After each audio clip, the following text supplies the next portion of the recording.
You ready? 7 o'clock. It's 8 for me. You lied.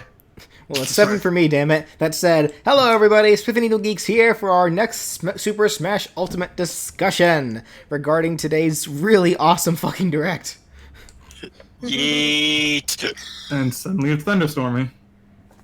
It's an omen! God damn it, it's been thunderstorming by me too, though. Okay.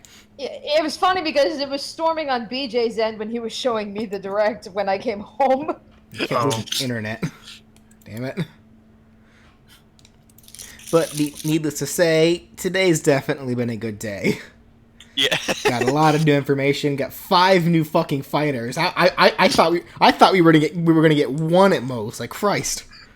That's where it's like, Sakura, we are not worthy. No, you see, Sakurai said we were gonna get that many fighters. He drops 5 on us. And and then he confirms that there's still more coming. That's why I say you never take his word for granted. He always changes his mind. Actually, that reminds me, like, I'm just loading up the stream right now. Did you update the background? Yeah, I did. We got King Rool here. He's slowly going I see Simon Belmont. And, oh, there it is. Okay. But yeah, so let's go ahead and get into everything real quick. Let's talk about obviously the most important part, and that's the characters. I will pull up. So I shall pull up these Smash sites, and we will go over them in the order of which they were announced. So that of course starts off with Simon Belmont.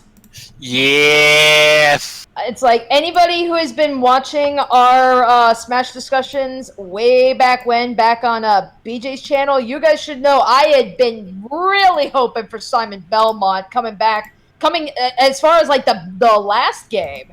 So now it's like, well, it looks like the leak was true, so about goddamn time that Castlevania is getting its recognition. I mean, it's like, I'm not an aficionado of Castlevania by any means, but god damn it, that series is important to Nintendo. So it's like, I guess good on Konami for letting Nintendo to actually do something with the goddamn property, because Konami clearly isn't.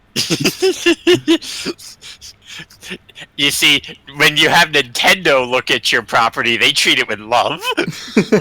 When you give it to Konami, they make it into a pachinko machine. I mean, I guess that's true considering, because if you think about it, Smash for 3DS and Wii U bringing back Mega Man kind of sparked kind of sparked the future of Mega Man. If you think about it, like we got the Legacy collections on the Switch, we got the X collections on the Switch as well as being on the PS4 and such. Yeah. And now Mega Man is getting his new game, Mega Man 11, coming out soon. Yeah. Right.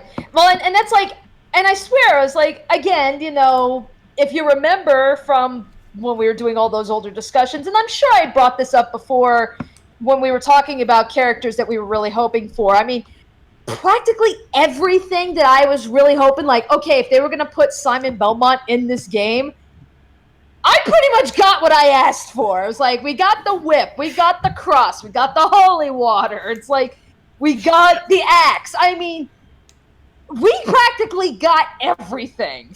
Yeah, we got PK holy water. Right, and I believe, like, I don't remember who it was, but, I know there was someone in the chat. I think in one of the last discussions they were asking, who, as far as a design for Simon Belmont, were we hoping?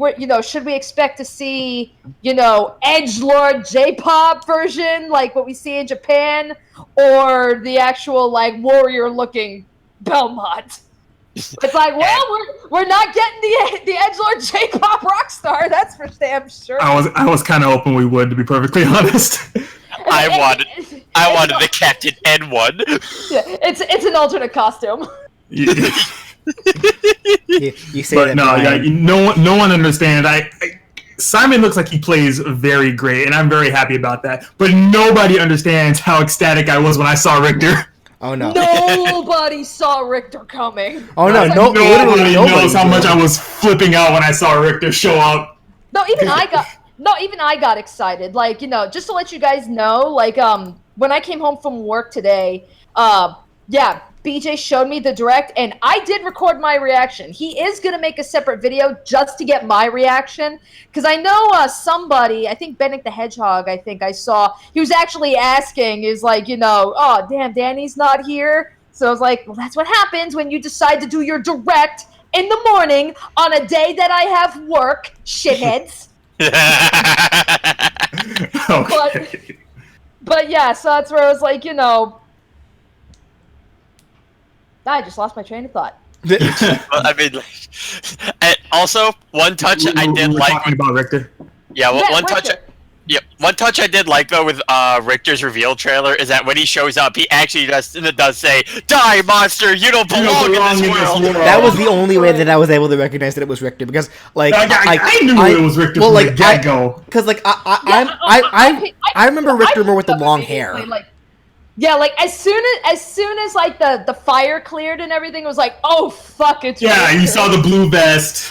It was like, oh shit, and that was the crazy thing, because it was like, okay, when we saw that whole trailer and everything, it was like, okay, it's obviously Castlevania, and the leak was right, so yay, Simon Belmont, that's cool and everything. The leak said nothing about Richter, so I was like, what the fuck? And it said nothing about Alucard either. And you know what else the leak didn't say anything about? Ryan just joining us. Oh, hey. Hey! Good. Really? Couldn't even call me and be like, "Hey, where are you at? You want to jump in on this?" I sent you a text. You didn't answer. You did not. Yes, I did. No, you didn't. I got nothing on my phone, dude. I sent you a text. I will put it on screen share right now. I will send you that shit. I sent you a text. But don't worry, Ryan. We literally started like 10 minutes ago. Not even 7 minutes ago. Close enough. You just round up. But yeah, that was like Oh, what the fuck? Oh, now I'm getting all this shit. So can I just say right off the bat that I'm maining Richter? Yeah, I guess. I'm noticing a lot of people are saying that they're maining Richter now. It's like, I mean, I'd have to see, like, when the game comes out, if I can even get a handle on either of them. Because, it's like I said, I've been wanting a Belmont showing up in this thing for a while. So I'd like to try and, And they gave us the best Belmont. But that's where it's like, Simon or Richter, I don't know. I mean, it's like, if I suck as a Belmont, then it doesn't really matter. But, It doesn't matter. They gave us the best Belmont. Well, I mean, this is just something that I kind of want to get into, because I did look at their trailers a little bit to try to see what kind of play style that both of them would probably specialize in, and just from the basic animations on how they use the whip and how they use their sub items, it definitely seems like Simon and Richter are going to be very neutral heavy characters. Their main objective is to try to they're going to harass you, pressure, basically keep away. Like they're going to try to stay keep away characters. Yeah, they're going to try to whip you at a certain distance to try to see if they can open you up, and when they can with either maybe the whip or maybe a sub item, that's when they're going to go in and do their follow-ups. Yeah, basically think of Peacock from Skullgirls. Yeah, so the best way to maybe utilize these characters is just simply playing well in neutral, just taking advantage of the fact that you horns everything. Mm-hmm. Well, I guess that said, though, I am curious myself. Richter is obviously Simon's echo, so knowing that, he's also Simon's descendant. Well, yeah. Sakurai confirmed that they do play identically. They have all the same moves. But what do you think? What attributes do you think will set them apart? Like, do you think one of them's going to be faster than the other, or one of them will be stronger than the other, or how do you think that's going to work? I think the trailer said, as far as even power strength and everything, they're going to be equal. That being said, though, I don't know, maybe it's just me, but in the trailer, it looked like Richter might be a little faster. Well, I'm not so much that Richter. Yeah, well, I don't know. I don't feel like Richter's so much faster. He just looks more agile than Simon. Oh yeah, basically. Because what I was going to get at. Yeah, look at the two of them. I mean, it's like Yeah, Richter, Simon's more built. Yeah, it's like Richter. Simon is more built. No, it's like. No, it's like, okay, I know, like, all over social media and everything. I mean, I know everybody's making all kinds of JoJo jokes with this, and it's kind of hard not to. But, I mean, it's like, yeah, you look at, like, Simon Belmont and his body and everything. I mean, yeah, this is like a Phantom Blood, but then you look at Richter, and this is like Diamond is Unbreakable by comparison. Yeah. Simon did not skip leg day. Simon didn't skip any day. He's like, he tried to go to the Wii Fit trader, and they're just like, sorry, Simon, but I think you're built enough already. Yeah, it's because of that, Ruby, that it's really hard to tell who really is the Echo Fighter, like Sakurai said. It's like, most of the movesets for Simon/Richter are depicted from Richter, mostly. Right. I mean, even the Final Smash Grand Cross, like, you know... Yeah, that's Richter's thing. Yeah. Item crashes were Richter's thing. Yeah, because I'm talking... Yeah, I even asked you on that one, Brandon, because, I mean, I recognize that move from, you know, Symphony of the Night, but that's because the very beginning of Symphony of the Night, you're playing the end of Rondo of Blood. You know, you're playing as Richter, and that's how the game starts before you move on to Alucard. Richter did it first. Right, but that was how I recognized the move, but that's where I was like, oh, wait a minute, is that can we count that as a Symphony of the Night reference, or was that a Rondo of Blood? But you confirmed it, because... Yeah, Rondo of Blood. Yeah. But, yeah, I mean... If I will say, though, one thing that I think Simon may end up struggling in, though, is that because he'll be so reliant on wanting to, like, just poke at people, I feel the minute someone's able to, like, close in and get right up close to him, that's when he's going to start getting pressured hard. Well, I think I noticed a couple of attacks that he seems to have that might help out against that, because, like, he has his what appears to be his crouch attack, which is a slide. So, like, not only is that an attack, that's a mean the mobility. Plus, it looks like the slide also ends off with like a kick, with like a dive kick. So, that looks like it's going to be a fairly good way to be able to get away if you need to. Yeah. Well, here's the other thing about that, though. It's not so much that it's not so much like being able to just. Well, of course, we also got to figure out how exactly if he's able to, like, react out of it fast enough. Like, say someone like Fox, since he's really fast, he's like able to perfect shield well a lot of Simon's attacks, and then just dash right in, get right up into his face, and then just start doing some of his combos on him and whatnot. Will Simon's faster moves be able to get him out of that pressure situation? Or in the other case where it's like where we saw him like doing Sheik's fucking melee chain bullshit, where while he's doing that, how fast would he be able to react out of that for a character to be able to just go out and punish him for not using it safely or not playing well enough in the neutral or whatnot? Right. Yeah, I think another big question is like obviously the whip is like, you know, the vampire killer is like a big defining feature of him, but now I'm wondering, will the vampire killer count as like will count more like a weapon, like Link's sword or anything like that, or will it count more as a projectile, like a projectile that you can't reflect? I should add, because I'm wondering, like, maybe, like, for example, if Simon were to hit Bayonetta when she witch times it with the whip, would that count? I think it probably would. I don't think it would count as a projectile. I think it's just a straight up weapon that he's holding. Okay. And the other thing though that I also find rather interesting too, which I guess you could say kind of makes Simon a little bit like Toon Link, is that say that maybe instead of like, you know, say maybe you're like trying to poke at your opponent or something, and it's like, okay, you're not getting anywhere with this, like you're just simply throwing a whip at them and they're just shielding it every time, you're not really getting anywhere. You can start using item play with, like, say the cross and whatnot, because it looked like Simon, after he throws the cross, can actually move around a bit. I feel like it's set up for some really dangerous frame traps to where it's like, okay, so I'm gonna throw the cross at you, you're gonna shield, I'm gonna run up to you while you're shielding, and I'm gonna grab you. And then that can set up for like a follow-up. Or in another case where it's like, okay, instead of shielding, you're gonna jump. Alright, now you set yourself up for an air combo. And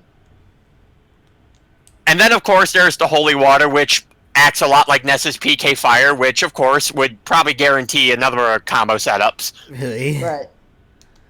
Yeah, and that's like I remembered like when I was watching the trailer, like I'm listing off like the classic items, like and like the one item that didn't get listed was the dagger. But it was like when I watched the trailer like a second time, while we were just kind of sitting around and everything, I did notice that Simon Belmont's like uppercut, he's just using his fist. It looks like Richter's using the dagger for his uppercut. Was he?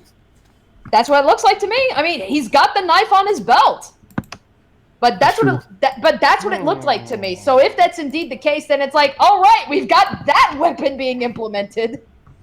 Okay. Like how Bayonetta can frame trap with Diddy's banana. Oh, someone else also saw Evo. Oh God. Can we not talk about Evo tonight? Yeah. or rather, can we not talk about the Smash portion of Evo? Yeah. Let's move on to more. Let's move on to the more important things. Let's actually go ahead and move on to the other Echo Fighters real quick before we real quick. Starting off with, of course, Chrom. So remind me again why Chrom couldn't be in the last game, motherfuckers. Because Captain Falcon's an asshole. Does it matter? Does it matter anymore? I know, but still, I was like, seriously. Does it really matter at this point? We got him. I know, well, but still, I was like, we could have had him in the last game easily. God damn it. See, Danny, the reason's because Captain Falcon's an asshole.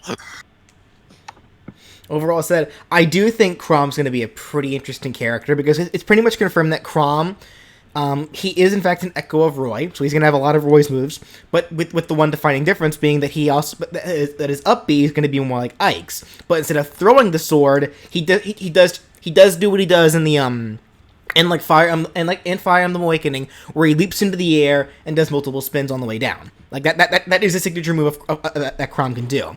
They also, I believe, confirmed that because he is holding Falchion, the same exact sword that Lucine is holding, his sword is also going to be balanced all the way through. Like there's going to be no sweet spot like on Royce. So that being said, now that just makes me curious. Since now Chrom's been upgraded to Echo Fighter, what does this mean for Robin's final smash? Is that going to change significantly? The question is, what could they do? Well, you see, BJ in the reaction stream said that they could replace Chrom with Tharja. Oh. Please. Also, so I know, I know I was joking around this earlier with BJ, but on the website with the various pictures and everything, it looks like you got that one picture or something where it looks like they put cat ears or something on Chrom. Chrom is a furry. I want names and addresses. Wait, what did I miss? It's one of the pictures on the official website. Chrom's wearing he has the Tanuki leaf, so he has the ears and the tail, and Wolf, Lucario, and Fox are just sleeping right next to him. And it's I want names and addresses so I can thank them in person. I feel like this needs to be. I feel like this is some kind of reference. Maybe this. Oh wait, no! I think I get it. I feel like maybe this is just. I might be stretching it a little bit. It may have something to do with the fact that he is the leader of the shepherds, and he's surrounded by a bunch of animals that would eat sheep. I don't know. I don't know why he has the Tanuki. I think that's a shepherd's reference. Maybe, I'm not really sure. I don't know, but it was just when I saw that, and I'm like, who put my Chrom in cat ears? Danny digs my sexy cat ears. But yeah, from Chrom's trailer, he definitely did look like he shared quite a few things from basically generally all the Fire Emblem characters. Well, no. He's supposed to be a direct echo of Roy. He's Roy's echo. That's confirmed because he's number 25 echo, which is Roy's number. The only change being that he has a different up B.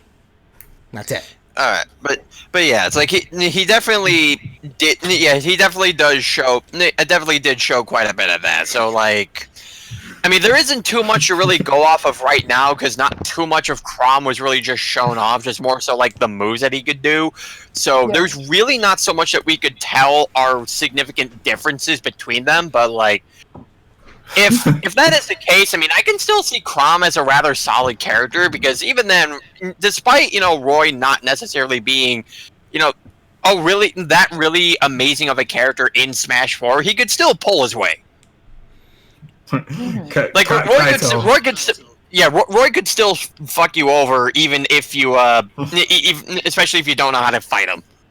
That being said, like I'm trying to think, like BJ, wasn't it you that mentioned like for whatever reason like people feel like now we're getting too many Fire Emblem characters? Well, people have been saying that ever since Robin and Lucina were put in, like even before Corrin. But those people are dumb. The thing is, like, I brought this up to you earlier as well. People need to realize Fire Emblem is a series that has, across its games, numerous main characters, and a lot of those main characters happen to be very popular. It doesn't matter, just because they all happen to be under the same brand, they're all technically from these different universes.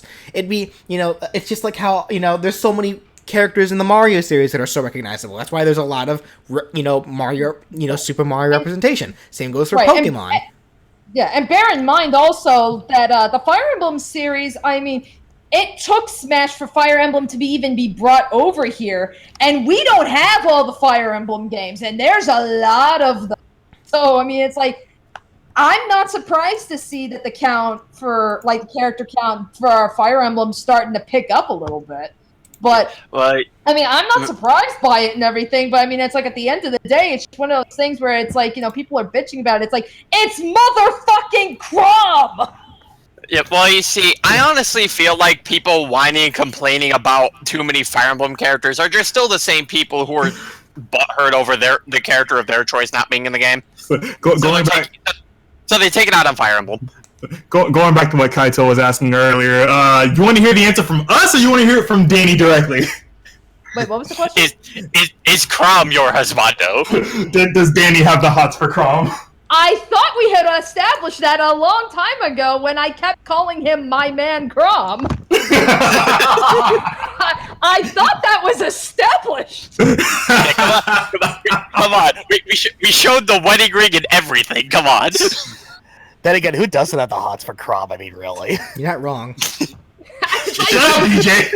It's like I'm just saying when Fire Emblem Awakening, when they had the and everything about like, okay, we're gonna take the top 2 hottest guys and 2 hottest chicks, and we're gonna put them in a bathing suit on the beach. Are you surprised that Chrom got in there? Well, no, BJ, I can actually answer your question to that easily. Tharja, she's too busy drooling over the avatar. It's like, seriously, even I have the hots for Chrom. They have a name. It's Robin. God. All right. Why don't we go ahead and move on to Dark Samus then? Yeah, another one that we don't really have too much info on either, just a couple of moves that we know from them, but I think maybe something that could go on with, say, Dark Samus is that maybe they're... I don't want to say that they may hit harder or maybe be a bit more agile, because I think that would kind of make using regular Samus like... I wouldn't say agile, but probably more floaty. Because I think... Yeah, probably... I think more floaty is definitely. Because I think what what they're trying to establish with Dark Samus is that Dark Samus is a phantom. So they're trying to make it feel like it's a phantom. That's the big thing about Dark Samus. But Delfino Luma, you do realize if they actually do that, they're good. Sakurai is going to be opening floodgates that he cannot close. Oh, what? Put Chrom in a bathing suit? I mean, they already did that for Shulk. Yeah. Well, you see, but it's like alternate costumes. Yeah, well, you see, it's like I definitely even saw from the trailers that Dark Samus did look like a lot more floaty. Yeah. So Dark Samus practically levitating. Yeah, in fact, so Dark Samus I feel may excel a bit more when it comes to aerial combat, because you could definitely extend a lot of your aerial attacks with Dark Samus's floatiness. So would you say, as far as from... I know we saw very little of Dark Samus, but, when it comes to floatiness, how would you compare the floatiness to, say, Mewtwo or Lucario? I would still say that Mewtwo and Lucario are definitely a lot more floaty, especially Mewtwo. But I'd still say Dark Samus is relatively up there. And like I said, that's probably done on purpose for the sake of making Dark Samus feel very ghost-like. Right. Like that makes sense. Yeah, just making it feel like something's not right about this character. Yeah. This Samus seems too corrupted. Yeah, actually, because of the floatiness, I think that Dark Samus might benefit a bit more from being able to charge her plasma shot in midair, because she can hang in the air for a lot longer. Right. Which called BJ, which called Gyromaster says, it's probably a point of mention that both Chrom and Dark Samus are not true clone echoes, they are more semi-clone echoes. Does this change the rule for what defines an echo? Not really, if only because they are still technically clones by definition. I mean, Chrom did break that one rule with his up B, but that was about it. From what we've seen of Dark Samus still has the exact same moveset of Samus. It's just that, Dark Samus is, it's definitely gonna, it's gonna be, what's the word I'm looking for here? It's definitely gonna be a lot more defined by the fact that, yeah, it's so floaty. And that's definitely going to change a lot of things and allow Dark Samus to do a lot more stuff that regular Samus wouldn't be able to do. And vice versa, Dark Samus probably won't be able to do a lot of things that normal Samus can do because of that floatiness. Yeah. Like, it's an attribute change. Like that was a thing since even Dark Pit and Lucina. Like, what defines an Echo character isn't a character that has is exactly like what they're cloning. It's supposed to be a character that has the same moveset, but differing attributes. That's the big thing. Different traits. Yeah. Like how Dark Pit different archetypes. Dark Pit was slower and stronger than Pit, and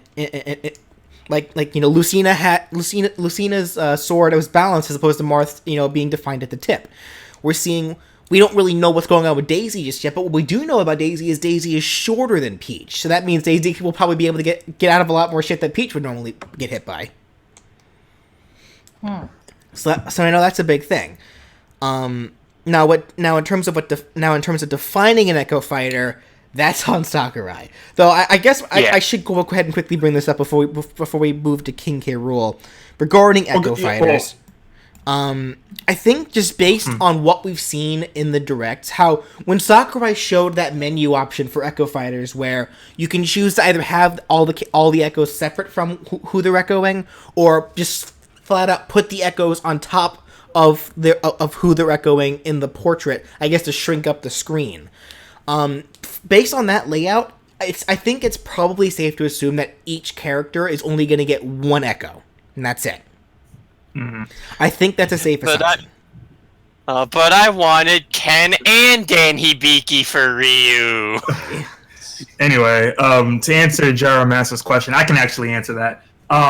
If anyone's played Fire Emblem Awakening, you'll know that one of Chrom's signature, I guess, techniques, we'll call it, especially in the CGI cutscenes, was where, like Chrom has this spinning maneuver that he does when he faces off against, quote-unquote, Marth in the, Ferox Arena? Yeah. Yeah. That was a signature thing for Chrom. So, I mean, they figured the closest thing they could do for that was to have it be similar, not exactly the same, but similar to Ike's up B. Yeah, plus, technically, the attack Ether is an attack that, that's not exclusive to Ike. Chrom and Lucina can get that too. Yeah, but not in the form of a... Oh, actually, no, you're right, because when Aether is... He doesn't exactly do it in his final smash, but when Chrom does Aether in Awakening, it actually is the spinning motion as well, so... Yeah. Like, I just like to be fancy with his. Yeah. Plus, I think that was a good call on them making Chrom do... Because it's something that we've seen Chrom do. We can tell... From the CG, Chrom clearly is very acrobatic. He could jump very high, and then he spins on the way down. That's one of his signature moves that he also taught to Lucina, because Lucina can do that too. So when you think about it more, Chrom's up B is more so his critical animation in Awakening than really Ike's...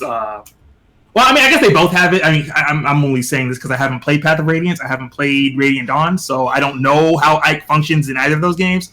I just know how Chrom functions in his game because that's the one Fire Emblem game that I've actually beaten. Right. All right, so why don't we go ahead and move on to King K. Rool? The Gator Boy and the murder of King Dedede.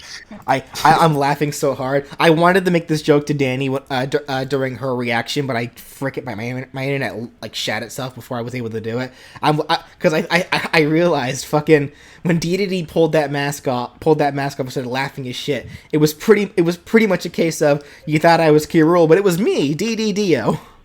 God damn it. I mean, hey, look, it's a red eye. Yeah. They talked. We all thought that comment that Sakurai made about red eyes was his tired red eyes, which he probably does actually have. But no, look at that. There's our red eye. It's the blood. It's King K. Rool's bloodshot red eye. Yeah. So there was a number of things that this could have gone about, but. Yeah, but I mean, seriously, you want to talk about a character that has been long overdue? Yeah, really. Even though he's not exactly relevant anymore. I know, but still, it was like, it was like. I'm sorry. No, you're fine. Okay, yeah.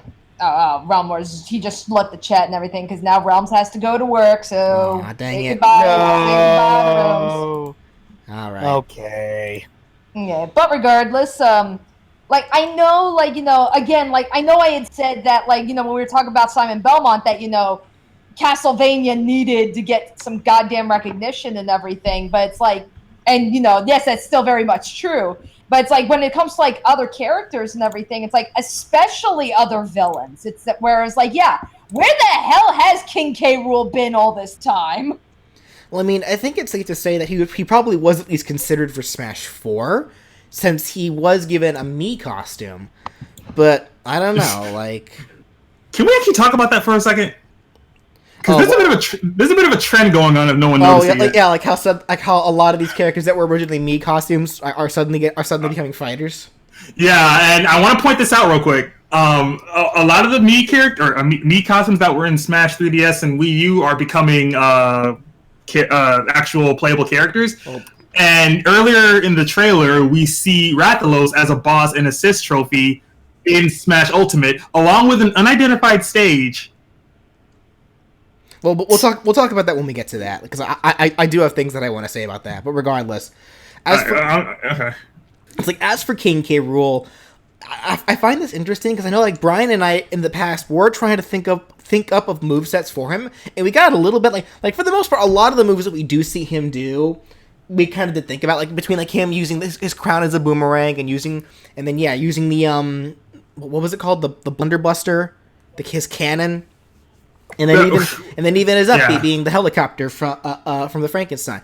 But aside from that, we really couldn't think of much else for him. So then leave it to Sakurai to be a bloody genius and think of literally anything. There is one move that I'm kind of curious about. There is actually a picture of it here, and that's what looks like a counter, where he inflates his belly somehow with some kind of weird shine. What the hell did that come from? I don't know.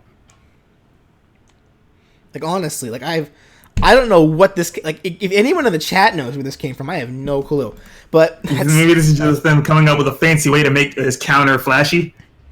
Right. Well, actually, what's called Scarlet Torchic asks, since K. Rool was originally from Rareware, does this open up the possibility of other Rareware characters showing up, like Banjo-Kazooie?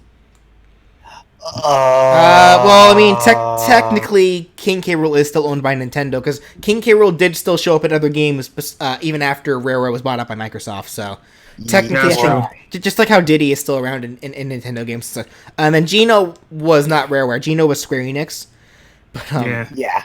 So, I mean, they're gonna have to get a hold of them for that one, which it could potentially happen, because, again, we'll get into that when we get to it, but... Anyway, BJ, Gyromaster is saying that whole belly thing, he's saying it's armor plating. Okay. It's armor plating. It's armor plating he's always worn. Always worn? Oh, wait, that yellow part? That's armor? Apparently so, yeah. The hell is the belly button there, then? You gotta make that special indent for the belly button, Questions for later. I mean, I guess you know what that makes sense that it could be armor. I mean, it's the same color as his crown and arm bracelets, so yeah. I guess it could be armor. I mean, it does look like it has more of a yeah, it probably is armor. Interesting. I never thought about it as armor. I just thought it was always his belly. Interesting. Though, I do have to say, I don't know why I find this so fascinating. I like how King K. Rool's dash and run is him running on all fours. Like, he looks like a crocodile, about like running up the snack. Like, running up for a snack. That's right. Like, run in zigzags. That doesn't work, by the way. That really doesn't. No. Damn it. But yeah, like I know someone earlier mentioned how King K. Rool sounds like Godzilla. It's not Godzilla. He sounds like a crocodile. He's making actual croc roars and stuff. Like they gave him actual crocodile roars, like the same way that they gave DK gorilla grunts and Diddy spider monkey grunts. Yeah. Yeah. Yeah, and it's like, and already I was seeing, like, on Twitter, like, already I'm seeing people, I never watched the show, but I can see people already making memes, like, with, like, King K. Rool and, like, out of the Donkey Kong cartoon. Yeah, I figured as much. God. Like, I guess there was a song or something that he sang in the cartoon, saying about how, like, you know, like he got like a crystal ball or something, and he's singing about how it's his. Oh no, it's the crystal coconut. It's like the show's MacGuffin. Okay, yeah. Again, like I said, I never know That's that fine. cartoon existed until a few years ago. So, but that's where I was like, you know, apparently there's a song that he was singing. Like, I guess it's supposed to be his like villain victory theme or somewhere. He's singing about how it's his finest hour, and people are now spreading that song because of this. Really? Yeah, right. Oh, you're not Donkey Croc. You're Donkey Rool.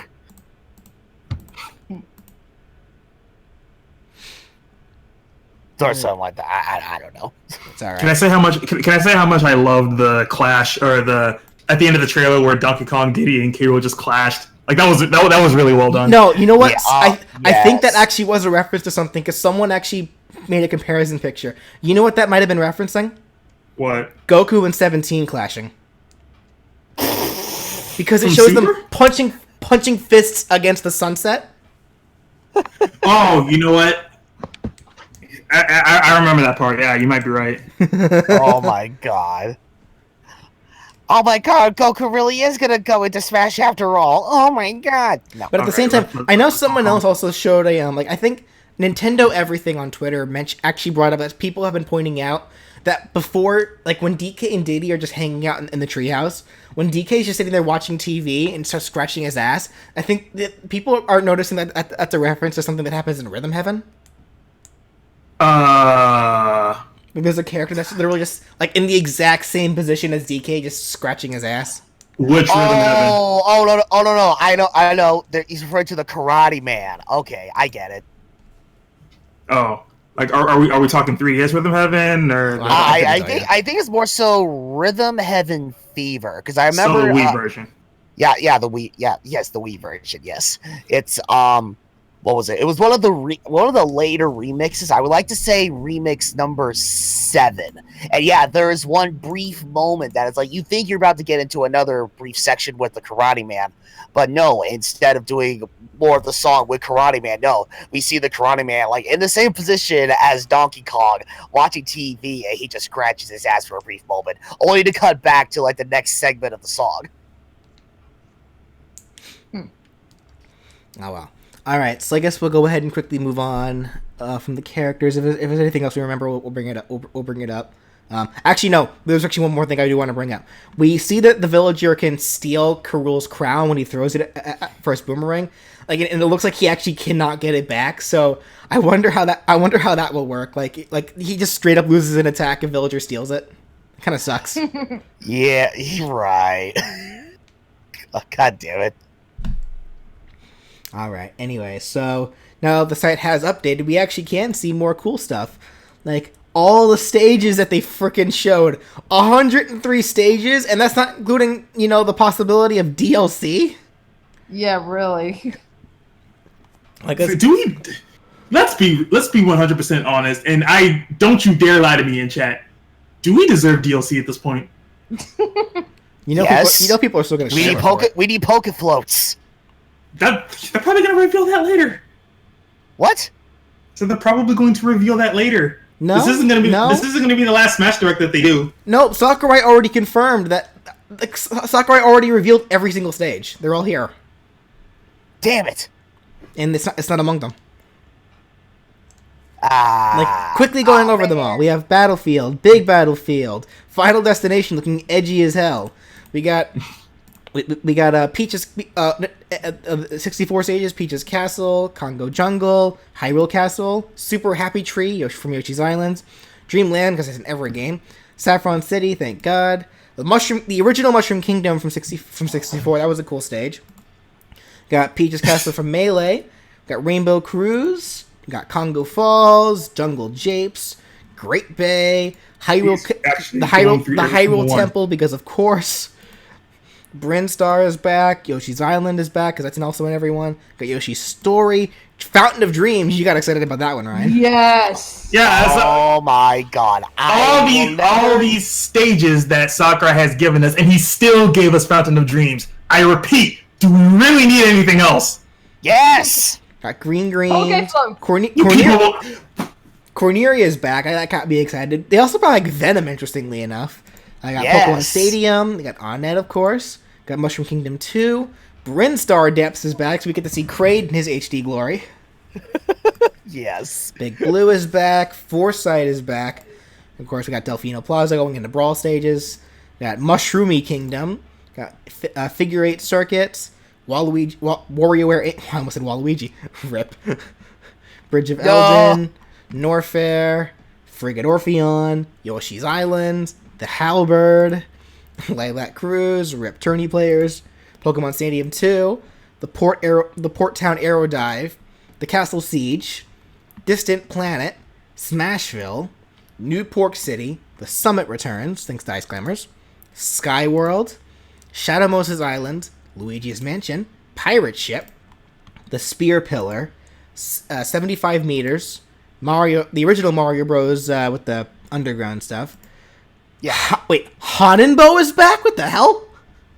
They brought back Hanenbo? Interesting. It was that flower stage with the thing. I don't even know what that game was from. With the leaves. Yeah. That change color. Green Hill Zone, of course. Then going into Smash 4 stages. Starting with 3DS stages, I guess. We got 3D Land, the Golden Plains, Paper Mario. Thank God, I love that stage.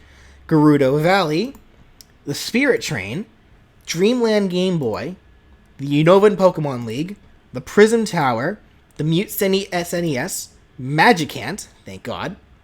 I love Magicant. Arena Ferox, the Reset Bomb Forest, I also really like that stage. Tortimer Island, another stage I really liked.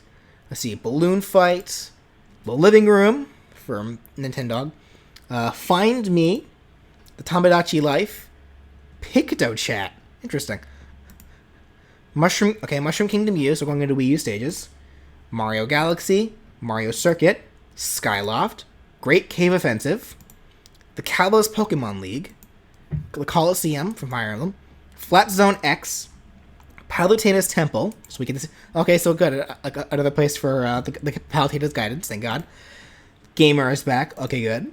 Garden of Hope, Town and City, the Wii Fit Studio, the Boxing Ring, the Guar Plains, Duck Hunt, Wrecking Crew, Pilot Wings, Woohoo Island, Windy Hill Zone. Oh, shit. Ah! What?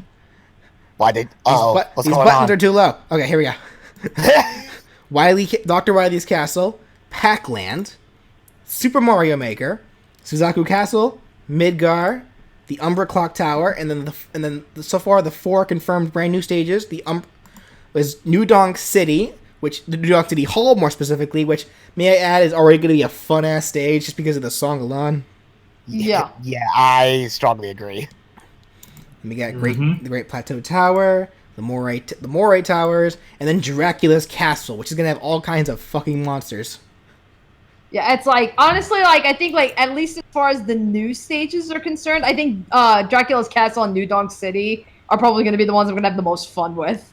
Because I mean, that's like, yeah, I just love the concept with New Donk City, where it was like, well, let alone I just loved New Donk City in Mario Odyssey. But I love that whole idea where it's like the musicians and Pauline actually show up, and just like, reflecting off that mission, you actually have to go after them and gather them, and when you do, that's when the song busts out. That's like, I fucking love that! Yeah. Oh, and Kaido also brings up, how there's 6 available spaces left on the select screen. Yeah, I brought that up with Danny. Yeah, like there's still 6 spaces left. Those are gonna be there for DLC probably. And then Darius also brings up something else about the Dracula's castle. We noticed the very last shadow where they teased question marks for the last silhouette. Who is that? That's apparently going to be something called Kid Dracula. What's that from? That's an old classic Game Boy game. Yeah, it's like an old. It's an old Game Boy Castlevania game, right? No, it's not Castlevania related at all. Actually, it's not. Okay, it's called Kid Dracula. Hold on. Here, I'll look it up. Hold on. No, I got it. Well, I need to look it up so I can show everybody. Oh yeah, but.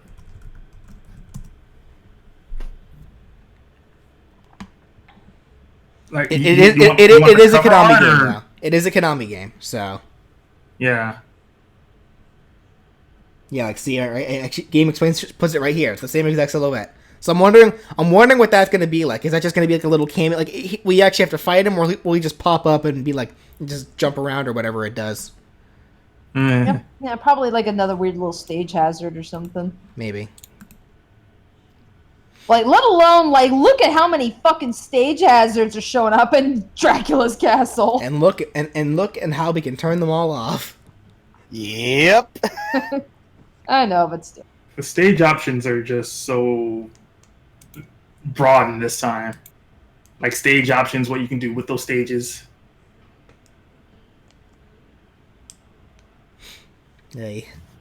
But just in general, like all the options that we got, like plus, he also mentioned how from now on you actually pick your stage before you pick your characters, like they're setting up options so that way you can like for a loser's pick, or it'll just pick randomly at all times. You can set that up, or hell, they even brought up that new concept of stage morphing. That's gonna be interesting. Yeah, that's like, to me, I was like, as soon as I saw that, it's like, I guess that's Nintendo's answer to PlayStation All-Stars. So say what you will about PlayStation All-Stars Battle Royale, I still will say to this day that game had the coolest fucking concept when it came to how they handled their stages. And I would have loved to have seen Nintendo try and like roll with that concept. But right. I guess it's like, no, we're rather than like really truly merging 2 random things together to make one unique stage, it's just, no, we're just gonna bounce back and forth between 2. And I was like, oh, really?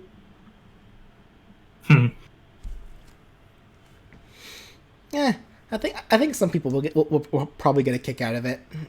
I mean, I'm sure they will too. But I mean, it's like, how much cooler would it be? It's like if you're playing Dracula's Castle and like, you're going along, you're fighting, the creatures of the night and everything, and then it's like, next thing you know, it's like all of a sudden, fucking Kirby's show up or something, or like Baby Yoshi show up randomly or something. Like, just pick like, I don't know, just pick like 2 random stages and then like find a way to like merge them together or something into one unique stage. I mean, that whole idea alone would bring up the stage count like no other.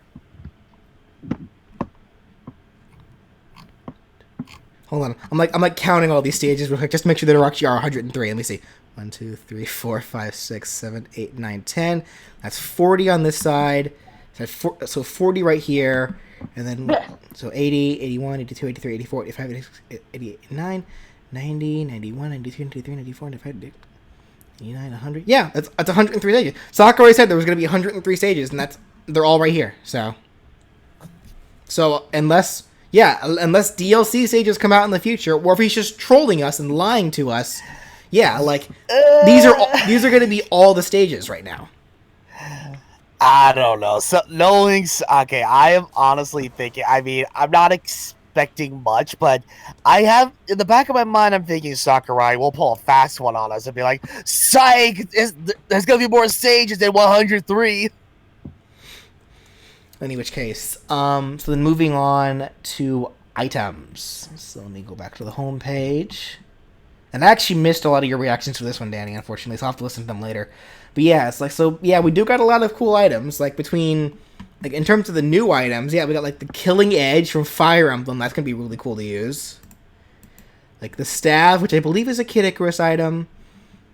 Let's see, we know about Bomber, we know about that. Yeah, so the Rambling Evil Mushroom, I remember in one of the last discussions, I brought this up because it was in one of Snake's pictures. And I was thinking to myself, is that an item, or is that an enemy for some kind of adventure mode? It's an item. And it's an evil one. Mm-hmm. Yeah, and then, yeah, the fucking banana gun. Yeah, and then we got, yeah, the Rage Blaster, Death Scythe, which is pretty much, they're just to murder people. Oh my god. Dang it. And we got, and here, like, pretty much, yeah, and more. So this isn't even all the items that are listed down here, but this is just all the returning ones for the most part. Don't know why they list Pokeball and assist trophies. Those are, well, I guess, yeah, that's just the view of them. So, yeah, looking at the Pokemon then. Yeah, see, that's where I was like, when it came to the items, I really didn't have a whole lot to say, because it was like, I recognize Death Scythe, Killing Edge is pretty cool. It was like, all the other items, I was just kind of, yeah, whatever on and everything. I was like, I know a lot of people are like having fun with the whole banana gun. My first thought is Giorno Giovanna. But, then we go to the Pokemon, and it's like, I care more about the Pokemon. Because even if I was, even if I was just playing, like, a Smash game, like, on my own and everything, like, I usually turn items off. The probably only exceptions to that rule would probably be Smash Balls and Pokeballs. Because I love the Pokeballs. So I care more about what Pokemon are coming in. Yeah, so we saw Alolan Exeggutor, which is literally just going to stand there and create this giant fucking wall that's going to be hard to jump over. So literally cutting the stage into portions. Well, it's like, hope to God, just pray that you're not, like, hanging off of a ledge or something, and then, like, you try and get up, next thing you know, Alolan Exeggutor is like, nope, you're staying on the edge. No, you know what, actually, God. You know what's going to, cause me to probably lose matches is if I throw out a Pokeball, and Alolan Exeggutor comes out, but he happens to come out on, like, one of the highest platforms of the stage, so his head gets cut off on the very top. Like, that shit always cracks me up whenever his head gets cut off. Like, I can't help but laugh whenever I see that. Yeah. God. Yeah, so then we also got Mimikyu. I'm sad. I actually wanted Mimikyu to be a playable fighter, but nah. Just be glad he even got some fucking recognition. I know. I made up a whole moveset for him, too. All those hours I spent on this moveset. I'm still gonna take advantage of it, regardless. It's like, yeah, so Mimikyu literally just drags you under and then just murders you. Like, there's a lot of items in this game that straight up murder you. Yeah, true. Let's see, we saw, looks like, so we already know about, we knew that the snow form Vulpix already came in, but yeah, now we got the normal Vulpix as well, which looks like it's going to play just like Fennekin did back in Smash 4. So let's see, we already know about Alolan Raichu. Pyukumuku, which is looking like it's going to be the next form of, Wobbuffet? Wobbuffet, yeah, because it just sits there unless you hit it and then it counters you. Yeah, because that was like, because in the trailer, it's just sitting there, and I'm like, what, is this supposed to be the new Magikarp or something? But then, no, but countered attacked. It's like, oh, never mind. Pyukumuku. We also got Togedemaru, which we actually didn't see. We actually didn't see that in the trailer, but I think Togedemaru actually was shown like during demos. But I've never seen any I've never seen anything shown like in terms of footage or anything. But yeah, like, I think it uses Zing Zap. So it literally just go around and start shocking people. Yeah, we saw Abra. Abra I know was already in the demo. Ditto. This is a big one. Because that's gonna be a dick move right there. Ditto I know Sakurai's been trying to put in these games since Melee. And with the same concept, so like Ditto will come out and then it'll turn into you, and then it'll help you fight. But I guess they've never been able to properly program it until now. Yeah, so I mean, that's like, you go up against like the wrong person or something, and it's like they happen to get that Ditto, man, dick move. Dick move, man. All right, and we The got only thing I wish though with the Ditto, it's like I wish it still kept Ditto's face. Oh, true. That'd be a funny little texture. You know what? God, that's kind of a missed opportunity there. But it's like, it's obvious. It's obvious that we know who's the real fighter and who's the Pokemon because they're just keeping like it's just gonna be straight up purple. So it's not like it's hard, but still, you have to admit that would have been a really funny detail. Right. Oh yeah. I'm just glad he was finally able to add a Pokemon like Ditto of all Pokemon in this game. Yeah. In which case, then we got Marshadow. So Marshadow, I believe, from what it looked like it just that Marshadow will literally just like it'll use oh shit, what was that attack called? It's its signature move. Russell, do you remember what it was called? Russell? No, he left. The fuck? God damn it! Well, he muted himself, so I don't know where he went. Yeah. Well, yeah. It's like he muted his headphones. God damn it, chat. What was Marshadow's signature move? I totally forgot. Regardless, he sneaks up on you, and then I guess he makes you dizzy with that attack, and then he beats the crap out of you. It's like I honestly forgot all about Marshadow. I was like, when he came up, I was like, what the fuck is that? And then they say Marshadow, and I was like, oh yeah, that is a thing, isn't it? Yeah. And then, of course, we got Caesar. I think Caesar also was already announced in the demo as well. Spectral Thief. Thank you, Ruby Sakurai. That was the name of its attack. Yeah. But then I know, there are other Pokemon that are still in the game. They just haven't, shown them just yet. These are just all the brand new ones. All right. So then going into assist trophies, the moment of everyone's favorite characters getting deconfirmed. The moment in the game where quite the amount of dreams were crushed. Right. Anyway, Fox, why are you staring at Crystal's ass? Hello. This picture here. He's just staring at her ass.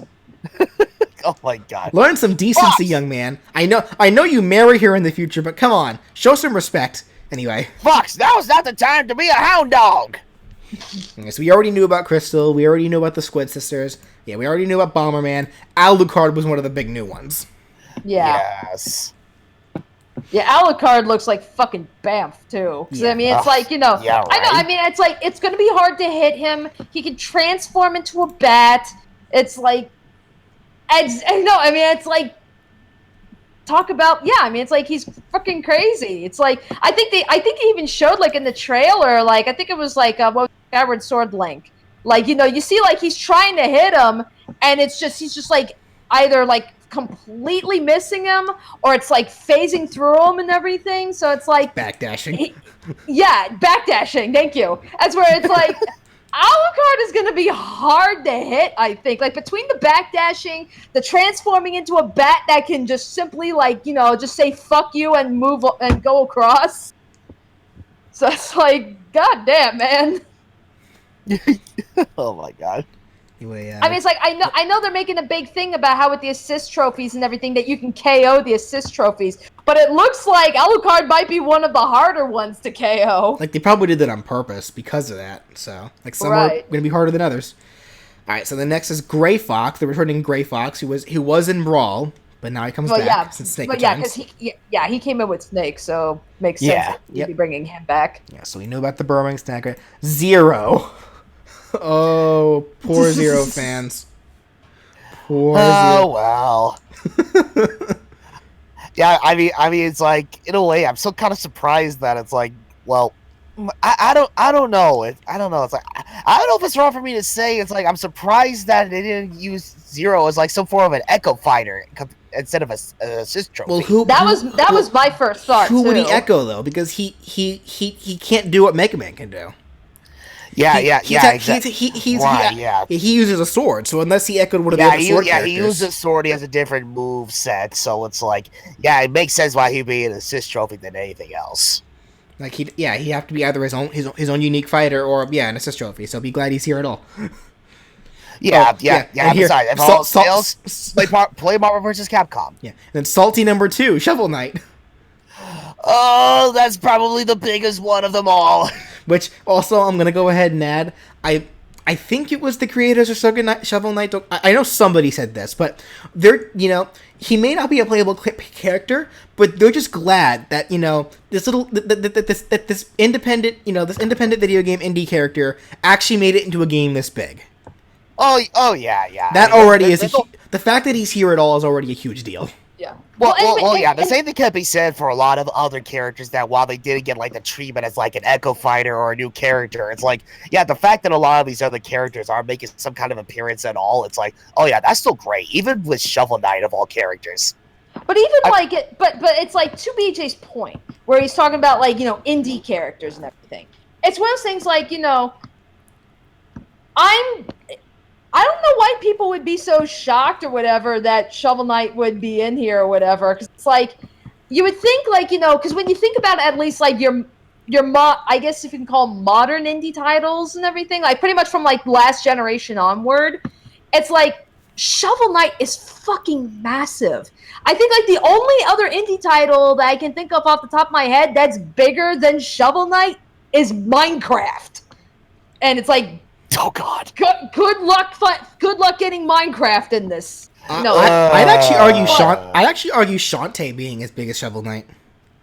I say Shovel Knight's bigger, but but that's just where it's like it's one of those things. Like I know, like I'm sure, like some people, like maybe they wanted Shantae, or maybe they wanted Sans, like they wanted like all these other characters, and it's like you put them up to goddamn Shovel Knight. It's like. Granted, I don't know thing one about Shantae, and I love Undertale to death, but Undertale versus Shovel Knight, even I have to admit, Shovel Knight is the bigger game, so that's the one that's going to get the recognition. Yeah. You know what? Actually, King Riolo brings up a good point as well. Like, do some people get that irking feeling that there are going to be people that are going to harass Sakurai about Shovel Knight not being playable, just like with Waluigi? I would. Oh man. I mean, as much as I would like to say, I certainly hope not. Something tells me, yeah, there are going to be like a little handful of people that'll pretty much do just that. Christ, people, come on! He's in the game. He's been recognized. Yeah. No kidding. It's like even as his trophy, he looks great. He looks fantastic. Okay. Anyway, right. Come on. Yeah, and like even with like his ability, it actually looks like it looks interesting because. Here he is, like, you see, like, he's doing, like, the little jump maneuver and everything where he jumps and then, like, hits you with the shovel on the way down. And then, he can dig shit out of the ground. And it's like, you see, like, sometimes he's just throwing rocks and dirt, but sometimes he ends up finding items. Oh, yeah, that is true. Yeah, so that's where it's like, okay, that's actually a pretty interesting concept. That being said, though, I noticed this especially, like, you especially see this in the Shovel Knight, but I think you also see this with like what is it? The chef character from Kirby. That's like the food items. That's where I was just like, okay, is this just Switch graphics and everything that are making the food items so high def, or are they literally just doing like photo JPEG? I think they're photo PNGs. So yeah, PNGs. Yeah, that's where it's like these flat, things flat look textures. way too Those things look way too damn real compared to what we've got in the past. Anyway, really. Moving right along, the fucking moon. Majora's Moon. This brings me back all the way back to our old Wii U I mentioned this. I mentioned this to Danny. Like how we thought when Majora was first announced as an assist trophy in Smash 4, that this is what he was gonna do, and now here it comes all by itself. Yes. After all this time, we finally got the moon drop. That's fucking beautiful, man. This assist trophy is gonna give me anxiety.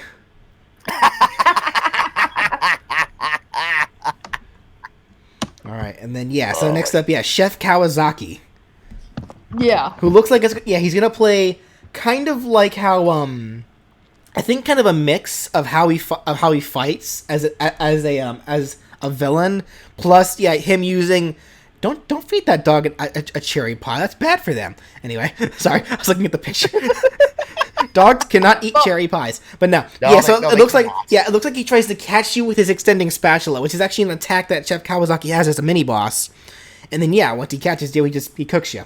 So yeah, I mean it was Kirby's Smash. Yeah, Kirby's original Final Smash, Cook Kirby. Yeah. Yeah, so it's like they found a way to bring it back. Yeah, so I think that was pretty neat. Oh yeah. All right, I'm gonna skip that one for now because I want to talk about this one last. See, Rodon we know about, Knuckles we know about, Sukapon we know about, the arcade bunny we know about, Claptrap. That was an interesting one to add. Oh yes. Yeah, so it looks like Claptrap's gonna work just like it did as the enemy in Donkey Kong Country. It'll just walk across, and then it'll jump up and bite. Oh, that's a terrifying image. Oh my god. Wait. No, look at this image on the stream. It is terrifying. Poor Roy. Poor Roy. I see, okay, it's still showing, like, the big mouth. Oh, God! Poor Roy. Christ. No, go back to that image, game. Hold on. Claptrap is eating good tonight. That is terrifying. That is, I mean, it's like, I mean, sorry for Roy. I mean, really, but seriously, that man's getting eaten. I am sorry. That is terrible. But my God, it's like that face on Claptrap. It is glorious. Anyway, next up is Cap'n, who rides the bus. Yeah. I said this too. It's like this is another dick move right here, where it's like all right, it's time to go to the village. It's a good on down Main Street. You relax and feeling good. It's really sad. Bam, minus one stock. You know what? I'm glad the bus is yellow, because if that was a white bus, that was look like Captain was just luring people into his truck with candy and just kidnapping them. Oh, it's like Christ. Okay. He's already kind of doing that now, but still. So I guess now this kind of begs the question: how many people can he load on the bus? That is a good question, actually. I mean, yeah, because so far we've only seen one person. So does that mean he can only take one person, or can like multiple people end up on the bus? The pictures are only showing one. Like the picture only shows DK right now. So. No, but even in the reveal trailer, it had Mario in the bus. Yeah, so I'm sure it will probably be able to attack both. So I'm guessing it's going to be an assist trophy that I'm going to take a guess and say that like when the bus is empty, it'll probably purposefully like just drive around the screen, and then it'll only drive straight towards the blast zone once it finally has someone. Because that kind of suck if it was an assist trophy that would just drive straight as soon as it comes out. Because that'd be easy to avoid. Then Gyromaster does ask, going back to Knuckles, he brings up how Knuckles has a homing attack, and bringing up how in Advance 2 that Knuckles did have a homing attack there. I'm sure he did. I wouldn't remember. I mean, it's still kind of weird because even if he did have a homing attack once, like Knuckles really isn't known for having the homing attack. Yeah, no, it's like I know the aside from like a homing attack from like characters like say Sonic and Shadow or whatever, it's like Knuckles been known for like gliding than anything else. Yeah. In which case, after Cap'n, okay, Nikki, this character, I had no clue who this character was. Yeah, who is Nikki? Nikki came from this. It was it was a 3DS. It was one of the 3DS apps. I think it was called Swap Chat or something like that. Chat, correct me on that one. I think it was called Swap Chat. Like I think it was literally like a little function that you can share with other 3DS players where you just draw shit. Swap note. Sorry, thank you. Swap note. But yeah, where you draw or you just write anything and you can send the notes to other players. I think. So it looks like as an assist trophy, she'll just draw random stuff and then. So she's Adeline. Fuck you, Adeline did it first. Adeline's better. Why didn't they just use Adeline? What the hell? God damn it, Sakurai. Adeline is your character.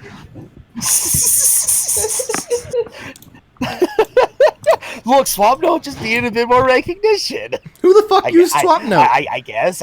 Swap Note was always fun, though. Hey, there you are. Oh, you're right on time. Well, so we're going to talk about the last... because there are a bunch of other assist trophies that maybe not back. Midna, Jeff, the Ghost, Waluigi, haha, Nintendog, Knuckle Joe, Andros, Metroid, Starfy, Lyn, Ricky, and probably some others.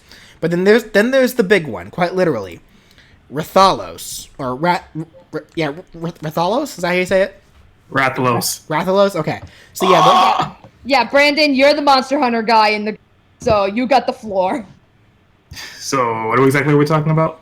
Just Rathalos in general. Okay, so based on how we saw Rathalos move in the trailer, they stuck with how Rathalos plays in Monster Hunter very well, like in a traditional sense. Like, because in Monster Hunter, you'll see like one of Rathalos' things, as opposed to flying and actually using his feet to just like deal damage to you. Like, they even got his fire breathing like perfectly, where in some intervals he'll spit one fireball, in others he'll spit 3. Well, like, they stuck true to how Rathalos really works. Right. Well, Rathalos I'm finding really interesting, and I know Rathalos in general is like a big topic of discussion regarding of his involvement in the game in general, because Sakurai made it a point that Rathalos is not only an assist trophy, he's also a boss. Now, when he calls him a boss character, I'm wondering what he means by that, because we've seen before how stages would have boss characters, like Ridley in the Smash 4, Yellow Devil on the Wily stage, Dracula probably is going to be a boss character in the Castlevania stage, but the arena that it showed Rathalos in, that was just a random barren wasteland. And it's like that area is not shown of the 103 stages. So that's making me wonder, is there going to be some kind of adventure mode or even some kind of boss rush mode that Rathalos is actually going to be a part of? That's kind of hard to say right now. Because I actually had a really interesting idea, and I think would be awesome if they are going to be doing a cool adventure mode like this. What if the reason why they're making it, why they're giving you the ability to knock out assist trophies is because a lot of these assist trophies could end up appearing in an adventure mode as like mini bosses. I doubt you'll be able to knock out Rathalos. Well, if he's a boss character, you have to fight him. Yeah. It's like I think I mentioned this like during the initial reaction video. It's like if Sakurai is kind of taking how he handled Ridley in that Metroid stage in Smash 4, and now he's in a way kind of implementing that with this Monster Hunter Dragon here or whatnot. I mean, the only big difference here is that he doesn't appear as like a stage hazard that you can take out. It's like this time of course, obviously enough, he's an assist trophy. Yeah, Sakurai specifically called him a boss character along with as an assist trophy. Calling a character a boss character implies the idea that you're able to beat them. And that's why I think on that barren stage where it only showed Fox by himself, mind you. Tony Gregg, thanks for the sub. Thank you, dude. Got a new subscriber. Oh, thank you so much. Caught me off guard. Oh yeah, I forgot I added those notifications. Anyway, as I was saying, so I lost my train of thought there. So yeah, the arena that it showed, for one thing, it showed Fox by himself, which makes me think, okay, this is going to be some kind of mode where it is single player and it's some kind of boss match. It involves bosses, so yeah, it could be some kind of adventure mode where you fight bosses along the way, like Subspace Emissary, or it could just be a straight up boss type of mode, like where you only fight bosses. Who knows? I think it's going to be really interesting. Oh yeah, and I think it just in general, it will be really cool to see. The idea of you being able to fight assist trophies, like, outside of, just summoning them, I think that'd be a really cool idea. Oh, yeah. I agree. Anyway, so that does it for all the assist trophies. So I guess going into a lot of the other major mechanics that were also shown. Let me see. I don't think the site actually shows them. Does it? Oh yeah, it does. Here we go. Game modes. Here we go. Right here. See, we got normal Smash. So we got the new Squad Strike. That's going to be a fun mode. So that effectively plays it out like each character is a stock. That's gonna be really fun. kind of like what they did with the Encore mode in Sonic Mania Plus. Right. But Sakurai didn't go into detail on whether or not these modes would be online as well. It'd be nice if they were online. Yeah. I'm assuming tourney mode at the very least will be online. I'm gonna raise some eyebrows and question if it's not, if only because they made tournament mode for Smash Bros. 3DS work very well online. Like, unless they just made the conscious decision to just go back to the old tournament formula where it's like, oh, just get a bunch of people together for parties and just do tournament mode that way. I kind of hope they don't do that, but again, I'm not allowed to ask for anything ever again after today or ever since the moment that they did the first Smash Direct. So. Yeah, true. Blee actually does bring up a good point about Squad Strike. Because I know in Smash Tour, despite how meh and boring that game was, it did bring up the concept of, because as you collected the characters while you went over that game board, each character did count as a stock, and if that character died, you lost that character. So that's right. Effectively how Squad Strike's going to work, but now with taking out the goddamn tour whatever part. Yeah. There's still the possibility of them adding both Smash Tour and Smash Run in this game. No, okay, Smash Run, yeah, Smash Tour, no. If they add one, why can't they add the? I'm just saying. There's probably some people in this world who enjoyed Smash Tour. And those people are just the 1%. Not the what? More like the 0.00001%. All right, I'm not about to. Yeah, that was just me being nice. All right, I'm not about to be that guy. Y'all got it. Anyway, so there's also another mode that I actually really like, and it's it pops up. Yeah, Smash Down. The idea of picking characters out of the entire roster, and then after you use a character once, you can no longer use it again. Brian called that an Iron Man mode. What is that? Iron Man mode? No, Iron Man challenge. Like, it's effectively what you and me were doing before Smash Wii U kind of died down on. Right. Where we the thing we never finished. Where we each started with the. Yeah, the thing we never finished. Well, we can finish it now. I mean, at least when Smash. Well, no, when Smash Ultimate comes out, we're restarting it. So. Well, that's what I meant. Like, just do it over. Yeah. In which case, that's gonna be fun. They brought back the original classic mode. Thank you. I did not much care for what they did in Smash 4. Yeah. I knew there was gonna be someone who liked Smash Tour. That's why I kept my mouth shut. Well, he's like, hey, more power. Okay. All right. Yeah. First of all, more power to you if you like it. I'm not knocking you if you did. I just thought it was a really boring. I just didn't like it at all. Yeah. I mean, it was a nice attempt at a concept, but yeah, I agree. I'm with BJ on this one. It was more so on the boring side, if anything. Like, I want to see Smash Run come back. Smash Run was a lot of fun. Oh yeah. Anyway, and then I'm trying to think. Smash Runs. That's the one when you're going through. Like the giant stage, collecting the stat buffs. Yeah. Yeah, it's effectively what City Trial was, or City Trial and Kirby's Air Ride, which once again they teased Air Ride in the trailer, so like showing off the music. Oh, you can also listen to City Trial music. Okay, yeah. And how many Air Ride references are you gonna make in your Nintendo games, Nintendo? Why don't you just give us what we're all waiting for? Sakurai. But that's a discussion for another day. Moving on. And of course, finally, we have training mode, which now has the grid system as well as it shows you the direction of knockback. That's neat. I love that idea because that's like one of the things that, you know, whenever I try to like pick up a character and everything, or it's like, you know, of course I like try to figure him out in training mode for a little bit before I try him out maybe in like a just regular like one-player mode and everything. But that's where it's like the fact that they're trying to give you as much details as possible. It's like they have the grid, so it shows you how high the character can jump, the knockback for like, you know, how much damage they're dealing and everything. Like when a character has like X amount of health, this is how far back that this attack is going to send them. I fucking love that. I do too. I mean, and like for me, I'm very, and I know BJ is the same way because we actually had this discussion, granted not Smash related, but we had this discussion earlier.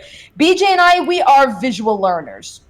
We really benefit when we physically see things. So yeah, seeing like how high specifically and the knockbacks and everything, that's going to be a huge deal for at least people like us, where, you know, giving us that visual cue, that's going to help out a lot. Right.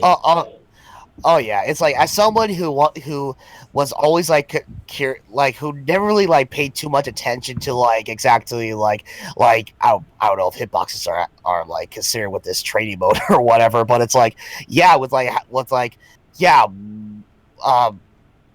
when it comes to stuff like this, I never really paid too much attention to it. All I cared was like, okay, I have this small character or this big character. This guy is really tough. This guy is not as tough, but he still rolls with the punches and all that shit. But yeah, no, I agree. It's like, seeing stuff like this, like Sakurai taking like this extent when it comes to like all this kind of stuff with a training mode. Yeah, I agree. That's an amazing idea. Mm-hmm. Like, you know, people are going to be using this new training mode, like, to go to the lab to figure out combos and shit. Or these review sites or review channels are going to be using that, like, for literally anything. Yeah, more than likely. Mm-hmm. All right, and then what else was announced? They did say, as far as how the music is handled. Right. There's the near 900 tracks of music. Yeah, Yes. almost 900 tracks. You know, they're doing it now where they're sorting them by series. So now it's no longer where, you know, I'm gonna, you know, you can go from like one Zelda stage to another and expect like, you know, you only get this track on this stage and this track on this stage. They're not doing that anymore. They're basically saying, you know, okay, we're just gonna list them all by series. So whenever you hit into a Zelda stage, you can pretty much get any of the Zelda music in the game. Right. And I love that. And with the entire soundtrack at your disposal, now you can really use your Nintendo Switch as an iPod. Yeah. So it's like, I guess this will like save up on the. Yep. Danny? Danny? Yeah. Yep, I'm sorry, you cut off like mid-sentence. Oh, of course it did. I was saying that this is gonna save up on phone data plans for people that just listen to Smash music. Okay, but on a realistic standpoint, nobody is taking their Switch out with them in public just to listen to Smash music. Yeah, it's a nice feature. No one's gonna use it. I don't know. I mean, You'll use it for a week, and that's it. Well, it's like, no. I more so mean the fact that, I mean, you'd probably just be better off using that feature at home instead of just having your Switch out in public and the possibility of it getting yoinked. Right. That's true. And it's like, fuck it, I'm gonna be listening to the music off of YouTube. That's what I do anyway. Right. I mean, it's like, listen, as someone who is like possibly thinking about like trying to come up with a schedule for like jogging, like whenever I have some off time or whatever, it's like, I don't know. Something tells me I'll find a way to jog with my Nintendo Switch in hand while listening to music. I mean, unless you bring a backpack with you or something. Yeah. Like, you get like a carrying case or something. Carry it with me as I jog or something. Yeah.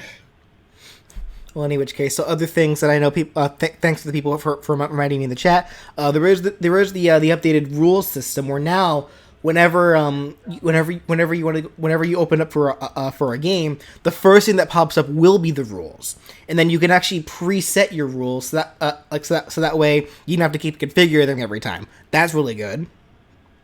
Oh, and then of course is the big one, the final Smash meter. That is huge. That function alone is going to treat Smash Bros. Like a traditional fighting game. Yes. Like, we're finally going to get to see some final Smash in tourneys now, probably. Well, we can't say whether or not it's going to make them legal, but I mean, the fact that Final Smash has their own meter now, like, just basically think of Super Street Fighter 2 Turbo, like, and we'll see. It's probably not the first fighting game to have a super meter where, like, you build a meter with a character and then you can do your special move when you put in the input. Like, I know the big thing about that Sakurai did bring up with this new Final Smash meter is that the Final Smashes that you use from it are much weaker than what you would normally use from a Smash Ball. Well, yeah, because Smash Balls are sparing. Smash Balls come and go sparingly. with the Smash media, like you're always going to have access to it, which would make sense why they would debuff Final Smashes with the meter itself. Yeah. So, but I'm wondering how that's going to work for certain Final Smashes that are insta-kill. Like Marth and Lucina's, for example. That's the critical hit Final Smash. That's an insta-kill. How do you debuff that?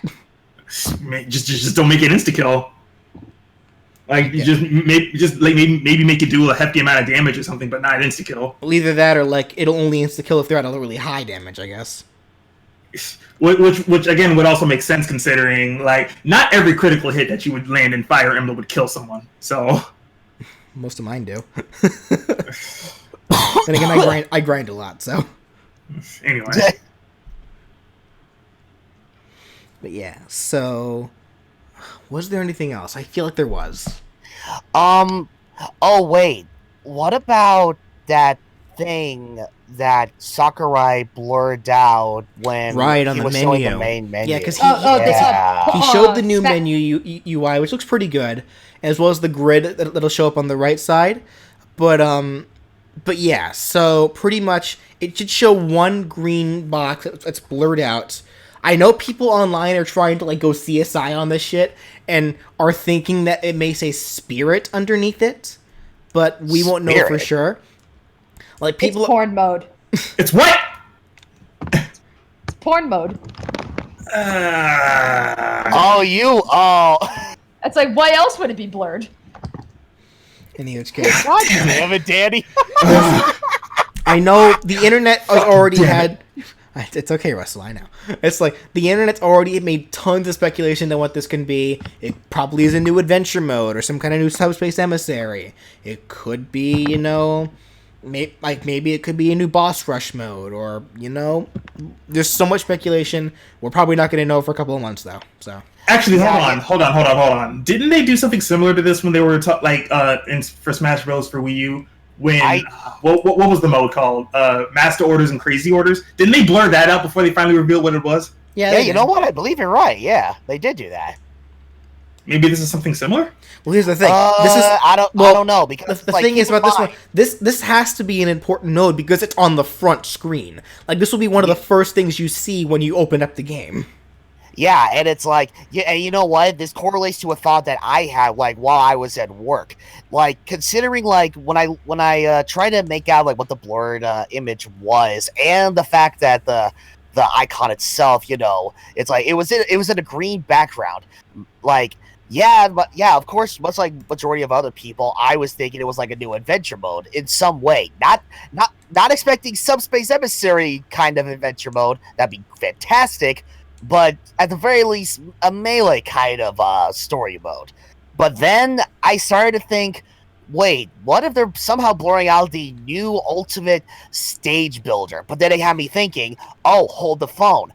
That may not exactly be the case, because keep in mind, in Smash Brothers for Wii U, you would find stage builder in games and more, which it's clearly shown when you see the main menu of Smash Ultimate. So it's at this point, it's like, if they are going to bring back a stage builder, it'll more than likely end up being under the games and more tab. So for all we know, I'm honestly thinking this is something brand new. If not a new kind of adventure mode in some fashion, it's something else. Still really hard to say, obviously enough. Yeah, Boss Rush was in Brawl, and we also got to keep in mind Boss Rush was Boss Rush was made because they used they made original bosses and as well as used bosses from other franchises. Yeah, through Subspace Emissary, Piranha, Ridley. Yeah, through Subspace Emissary. So I mean, let's suspend reality for a second and say that there was a boss mode for Smash Ultimate. They would have to gather a lot of bosses, not just depicted from assist trophies, but maybe Rathalos was just a small hint at what could be. Because, again, if they're going to add one major boss like Rathalos in a similar fashion like they did to the Subspace Emissary and made a boss rush mode from that, then I don't know. Maybe this could be a second Subspace Emissary that we're getting. I mean, to be fair, they do also have a lot of bosses already made. Yellow Devil, they got Dracula. Yeah, that's true. Like, they could very easily use some of those. Yeah, I mean, except those also count as stage hazards, and those can be turned they're off. stage hazards, but they could very easily still become bosses. Yeah. Yeah, that's true. Like, I mean, you can still kill them normally. Paul, they got all the monsters from Castlevania, the mummy, the creature, the Frankenstein monster, the werewolf. Those could all very easily just be mini bosses. That could be a boss rush within itself, honestly. Yeah. Yeah. It's like, wouldn't it be some shit if, like, they had all those bosses for one franchise like Castlevania, and they just ended up, like, doing, like, coming up with other bosses for each other franchise as well, and just putting them in, like, separate boss. Like, the boss rush mode, if there was one, again, suspending reality for a second, could be where they just take a bunch of bosses from each respective franchise in Smash Bros. And just, like, put them together in, like, in like, sets for boss rush. Yeah, well, like, I think that'd be interesting.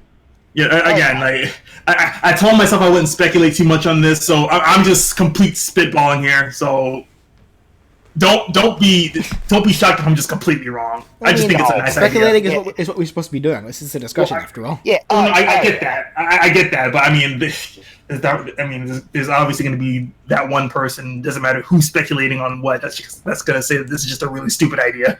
So. Well, again, that's just how speculation works, like, in general. So it's like, don't worry about it too much, buddy. It's like, speculate away as much as you want.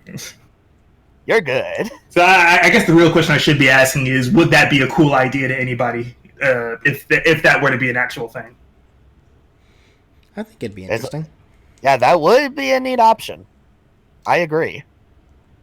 It's like, it's like all-star mode where you fight matches based on characters or playable characters in that franchise. This would basically be all-star mode, except you're fighting bosses from that franchise instead. Well, yeah, that'd be a boss rush. Besides, if they do make a new adventure mode, they would have to probably make bosses along the way anyway. Hell, you know what? God. Maybe they can bring back Master Core so we can finally figure out what the hell was going on with that. Yeah, you know what? Funny you mention that, because Minty Flair just mentioned in the chat. It's like, oh, God help us all. It's like they make a new adventure mode, but in the end, it turns out Taboo and Master Core joined forces. Yeah. You know what? I would actually love to see that.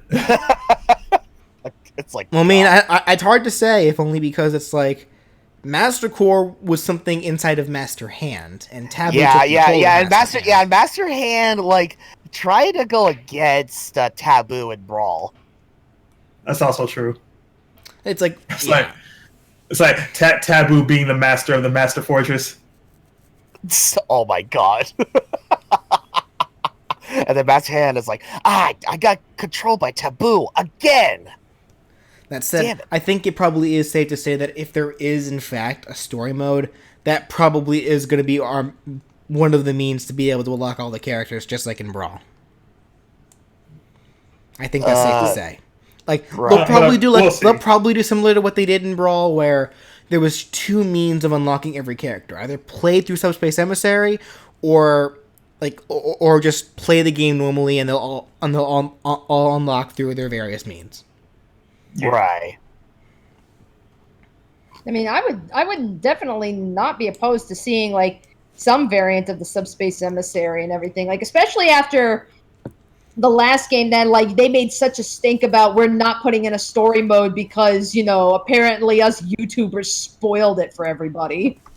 You know, that was such a stupid fucking excuse to not put it in. I'm sorry. Yeah. So that's where it's just like, you know, you want a good way to make up for that, you know, give us something similar to that, and don't make a stink about it when people are let's playing and streaming it, because by now you know it's coming. Right. You know what? I just had a thought. We've had specifically two character trailer reveals. Ridley and Rool, both villains. Both were set up as if you were about to fight them. Yeah. What if they're actually gonna be using trailers like that, you know, specifically for, you know, big type boss fights? That'd be cool. But even then, just in general, like, seeing the animation from those trailers, between Ridley's reveal trailer, Simon's reveal trailer, then King K. Rool, the animation is beautiful. I am begging for story mode with subspace like cutscenes because you know it's gonna be a blast to watch. Oh God, yes. If they, you know what, let's again suspending reality, saying that they are working on a subspace emissary type mode. Where again, because everyone's got to remember, this game is coming out in less than 4 months. It's like, how much work would they have to? Is it they didn't put enough work in, or is it the work didn't show how much they put in already? It's like, what else could they do up till the release of Smash Ultimate? Because again, we're less than 4 months away from this thing coming out. Right. Well, there is still the possibility of more Echo Fighters. Well, Sakurai clearly stated that this isn't the end of the character reveals, and no pun intended, it's kind of taboo to think about the fact that this game is like coming out so soon, because it definitely feels like we waited a lot longer for Smash 3DS and Wii U. You know what? We did wait much longer for Wii U. I said this earlier. King K. Rool is character number 67. I hope one of two things happen. Either they only add one more, brand new fighter to put it at 68, or they round it up to 70. Because you know what? Just in general, even if they go to 70, I'm going to, any character that ends up as character number 69 is going to die from the internet. You know that character is never going to be able to live it down. Whoever that poor soul is. That's going to be Nintendo's sacrificial lamb right there. That's going to be Waluigi. All right. I'm a simple man. I never asked for anything. I've never asked for anything in regard. Well, okay, actually, I can't really say that because there are a few characters I kind of wanted to push for in Smash 3DS and Wii U. But I've become a simpler man since then. Like, the only character I want to see is a certain bandana-wearing, spear-wielding hero that we all deserve. If I had to pick one character that I really want to push for in this game, and everyone should know who I'm talking about. Damn, I was trying to think of literally any other character that wears a bandana. And you literally can't. I'm sure one probably exists. I'm sure there's at least one Fire Emblem character that wields a spear that wears a bandana. Actually, now that I think about it, like, I know Thomas Alade, like, he brings up, like, Rathalos and everything, so I'm just curious, Brandon, like, is it possible to make some kind of a fighter with the Monster Hunter franchise? It actually is. Infinite did it. That's true, they did. If they are, I think it'd probably be safer for them to make an Echo fighter out of somebody else with them. No, the way the Monster Hunter, like the Monster Hunter, not Monster Hunter as a franchise, the way the Monster Hunter is like laid out in terms because we already have a basis of how Monster Hunter works in a fighting game. Like, there's no way you can make an Echo fighter out of that. Like Monster Hunters are very versatile in how they function. So it could be an Echo of Link. No, you'd have to give the Monster Hunter a lot more than that. Right. I get similar to how Splatoon, similar to how the Inkling has a wide variety of weapons that that they can use. I gotcha. I don't know. It's we could talk all night about what characters we could expect to see. Like, I know, like, a lot of the big ones right now, like Rex and Pyra. It's like, in terms of Echo Fighters, we got Octoling, Shadow the Hedgehog. I know a lot of people want to see Heihachi. Like those, Shantae. I know those. I'm still rooting on Impa. Those were a lot of the big ones. So yeah, it's like I'm still rooting for Impa. Actually, speaking of Echoes, Danny, like, what was it you said earlier? Who could be an Echo for Bowser Jr.? Oh, Eggman in the Eggomatic. God damn it! It'd be easy. Just make him bigger. A bigger, bulkier Bowser Jr. Yeah, just enlarge the character. That's it. That's like, no, fuck you, Shadow the Hedgehog. Give me an Eggman Echo Fighter with Bowser Jr. I don't care that it doesn't add up. That's okay. Fuck you, Shadow the Hedgehog. I'd rather, if each character could only have one Echo Fighter, I'd rather Sonic have Metal Sonic. Oh my god. Oh jeez. You know what? If Shadow the Hedgehog does not become an Echo Fighter, like, okay, hypothetically speaking, of course, if we don't get Shadow the Hedgehog as an Echo Fighter, but somehow we end up getting Eggman as an Echo Fighter, I will be perfectly content with that. It's like, again, I'm a simple man, and I really shouldn't be asking for anything regarding Smash Ultimate ever again. Like, if Sakurai fits in Bandana Waddle Dee, like this will literally be the greatest Smash game to ever exist. I don't care if they decide to make more Smash games after Ultimate. Nothing's gonna top what we've seen so far.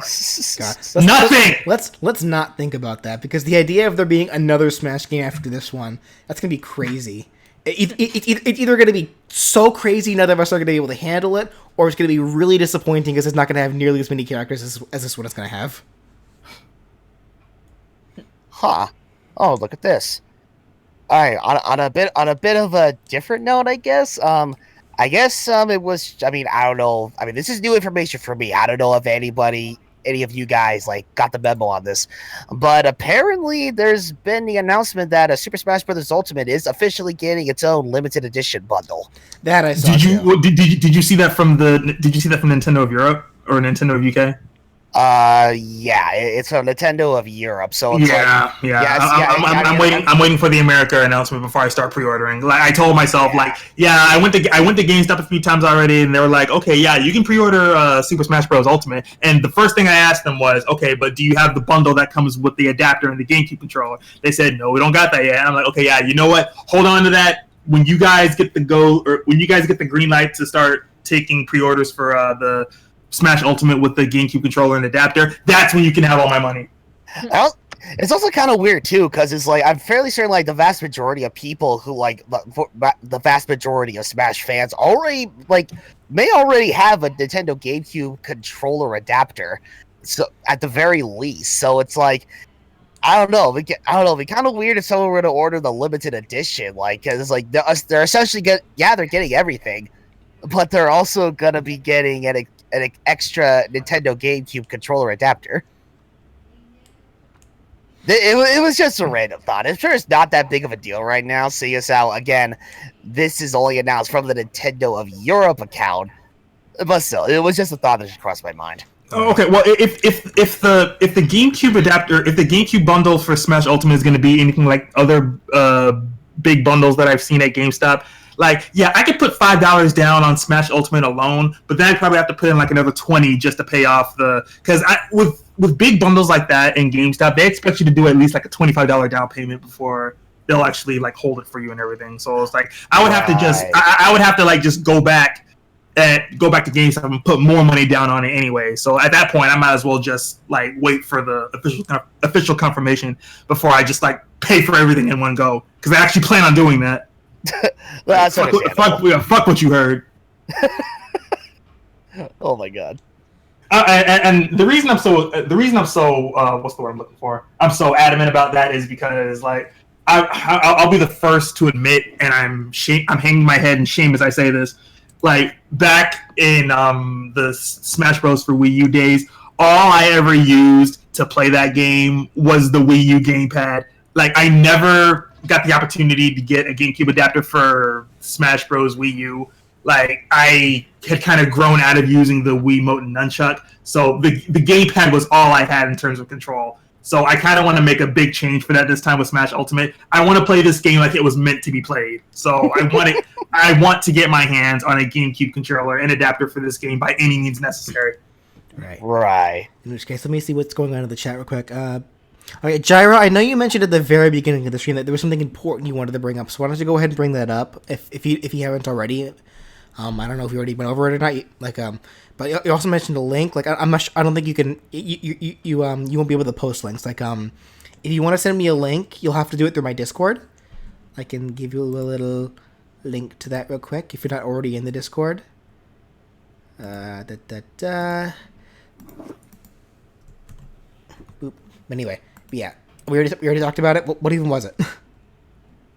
This link? Yeah. Like Gyra, like you won't be able to send links, so you'll have to do it through the Discord. But yeah, like I guess just in general, like, was there anything else you wanted to bring up? Oh man. I think for the most part we covered everything. For now. So then I guess I do have a big question then. Out of the 5 characters that were revealed today, who are you all most excited to play as? Richter. Yeah, either the Belmonts and. Oh, okay. I gotta stop. Okay, it sounds like I'm picking favorites, and I mean You are. You're right. You're right. I can't. That's why we have mains, Russell. Our mains are generally our favorites. Character, but it is right. I can't say my Richter.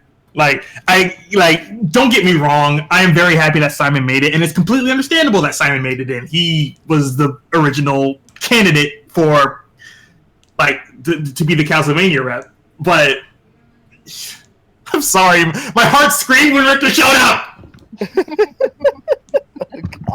Right.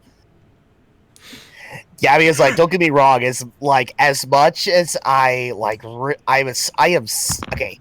As someone who's not too familiar with the Castlevania series, I want to get into sometime in the future. No, I am still stoked that Castlevania, after all this time, has finally made its recognition in Smash Brothers. But honestly, if I had to choose amongst the characters that were revealed during this direct, I'm leaning more towards being more stoked for King K. Rool.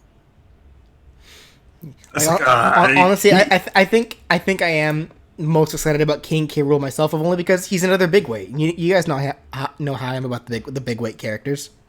Oh yeah. Everyone's gonna hear it in my reaction to the trailer, but it's like I guess I can just say it here in case no one feels like watching the video. I said that King K. Rool for me was on par with what happened when Ridley was revealed. I'm happy he made it in. It's cool that he made it in because it looks like he plays pretty good, but I wasn't overly ecstatic at the fact that King K. Rool was in the game. Same with Ridley. Literally with Ridley and with King K. Rool, the first words out of my mouth were, "Well, I hope you people are happy now," because Ridley and King K. Rool were 2 of the characters that people would just not shut up about. So I was like, okay, y'all got what y'all wanted. I hope you guys are happy. And it's cool that they're in. I'm not denying that. But it's part of me was just laughing on the inside a little bit at the fact that they finally got revealed. And I feel like Sakurai is kind of just getting them out of the way first because he knows that people will just not shut up about Ridley and K. Rool. Yeah. And I'm on break. Hey, Brian's back. Yeah, I'm on break now. All right, so Brian, you're right on time for the question you asked. Out of the 5 characters revealed today, who are you most excited to play as? Honestly, Simon Belmont. Okay then. Yeah, so Gyro actually did bring up one other thing that we actually did fail to mention. We mentioned before how when it showed the main menu, it blurred out the green icon for whatever that is, but it did blur out one other thing, and that was the one of the icons that was on the dashboard on the right-hand side. I didn't even. Right. I didn't even notice that. Yeah, I was honestly figuring that it was the exact same icon as the white thing that was blurred out on the main menu, during that green tab. Yeah. So, yeah, there's no way to know what that could be. So yeah, that we're gonna have to wait and see on. Honestly, all I really want to say though, just more so direct, the thing that just kind of impresses me the most is just how far that Sakurai is actually going to try to make Smash not just a party game, but more like an actual fighter. Yeah. Yeah, I mentioned this earlier, based on the new mechanics that they're adding alone. Yeah, it's like the final Smash meter. Yeah, because keep in mind, back in the days, Sakurai hated the competitive scene of Smash. Even said people like Mewtwo King were fucking stupid. But now he's actually trying to embrace more of the competitive side, and I think that's just kind of a testament to how far he's actually grown. Okay, well, to be fair, if you're in the tournament scenes, especially Evo, and you still see Melee being praised and showcased the way that it is, you kind of can't remember from the fact that Smash Bros. Can be a competitive game. Yeah, I just wish the community would behave themselves, but again, that's a discussion for another day. Yeah. Oh, no, wait, hold on.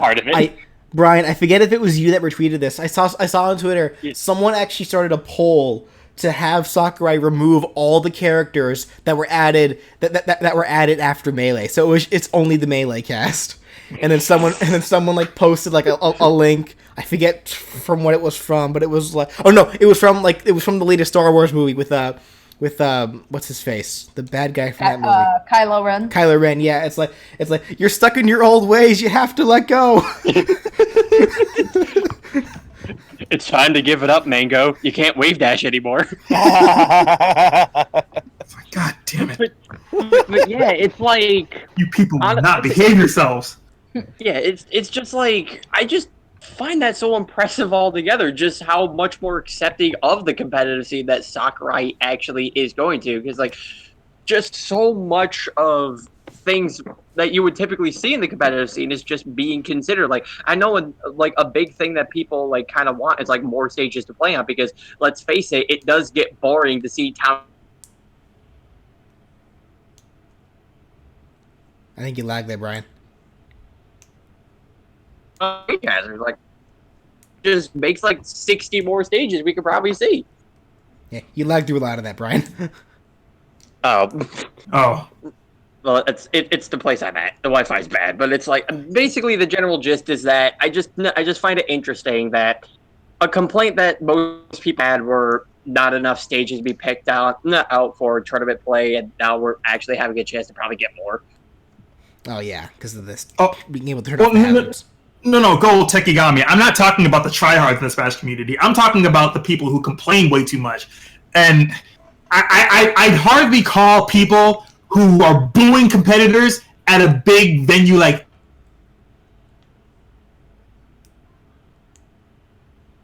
Okay, this must be my internet. Just learn... You're not going to get rid of Bayonetta. You're not going to get rid of Bayonetta players. If you hate Bayonetta that much, learn the character. Don't boo competitors who actually know how to use the goddamn character. And here's the other thing, too, about that as well. It's like, it doesn't even matter what they end up doing to Bayonetta in this game. People are still going to find the next character to complain about. Like Cloud. Oh, you know what? You know what? Actually, Gyro brought up something as well that like I know what you're talking about with the leaker, Gyro, but the thing is that sorry. I know that there was a big leak that I saw a while back that brought up how the game was going to be called Ultimate, and that Ice Climbers, Ridley, and Simon were going to be in the game. So that credibility is great. But can someone inform me about some kind of leak that happened last night?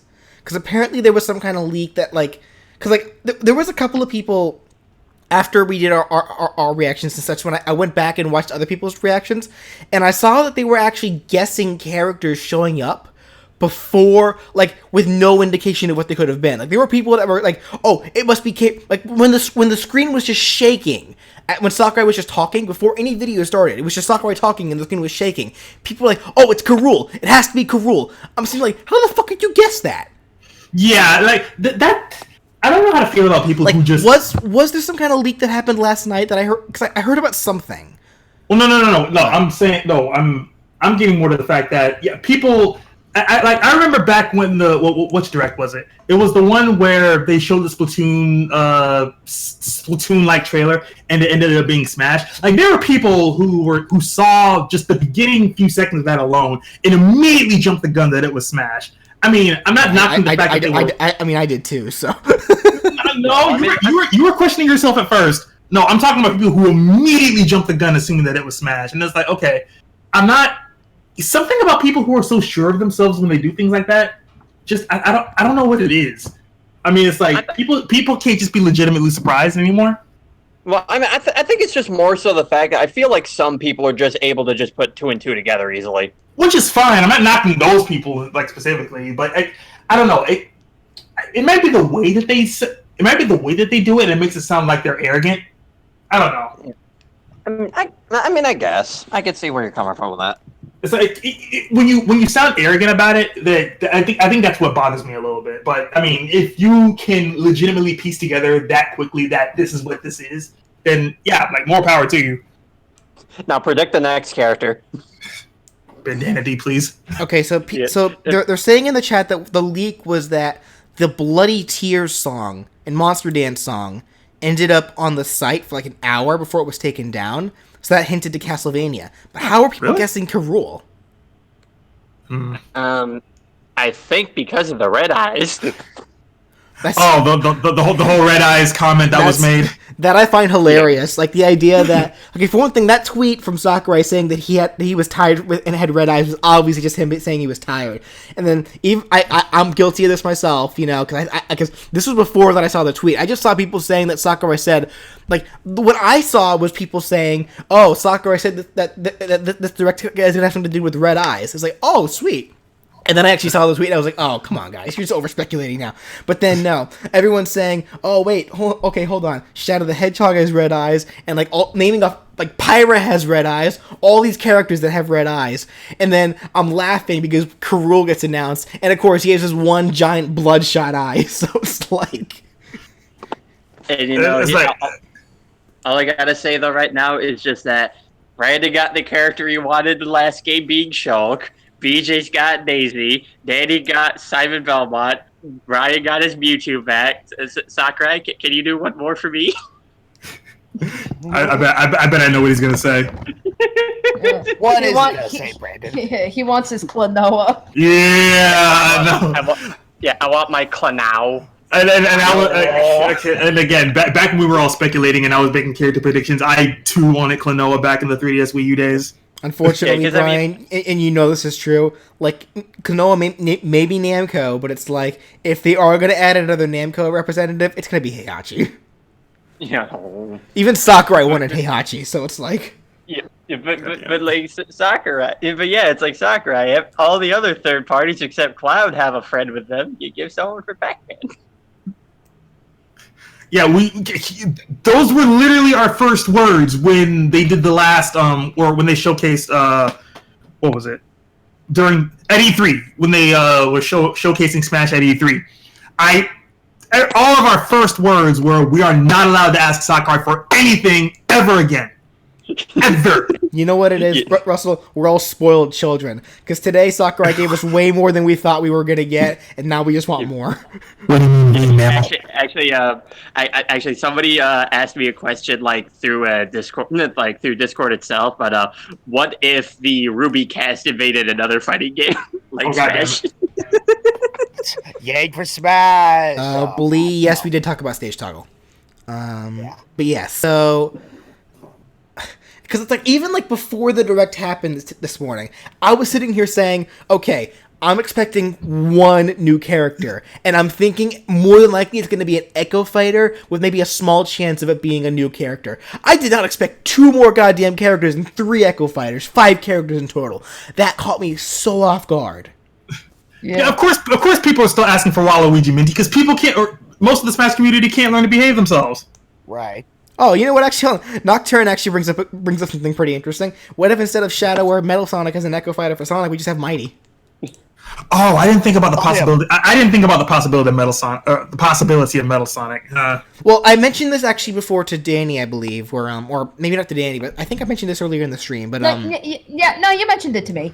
Okay, but yeah, I think Dark Samus brings up this big ideal, because we see Dark Samus, while has the same exact moveset as normal Samus, has clearly different idle animations, different running, different walking. She floats. It's a floating character. So now I'm just sitting here like, okay, because of that, can we just nix Shadow and just make Metal Sonic the Echo Fighter? Because then because Metal Sonic, he doesn't run, he flies. But even then, it can very easily just make Metal Sonic. I hate Shadow. Just put Metal Sonic instead. We need more proper villain representation, right? Shadow. Yeah, I was gonna say, not speaking out of biasness like DJ is right now. The fact that we're getting a lot more villain representatives for Smash, it would make more sense to bring in Metal Sonic than Shadow. I still say Dr. Eggman for a. Personally, you know what? You know what? All of you are saying Eggman, Metal Sonic, Shadow. I think we all know who the true Echo Fighter should be. It needs to be Big the Cat. Over like DDD or something?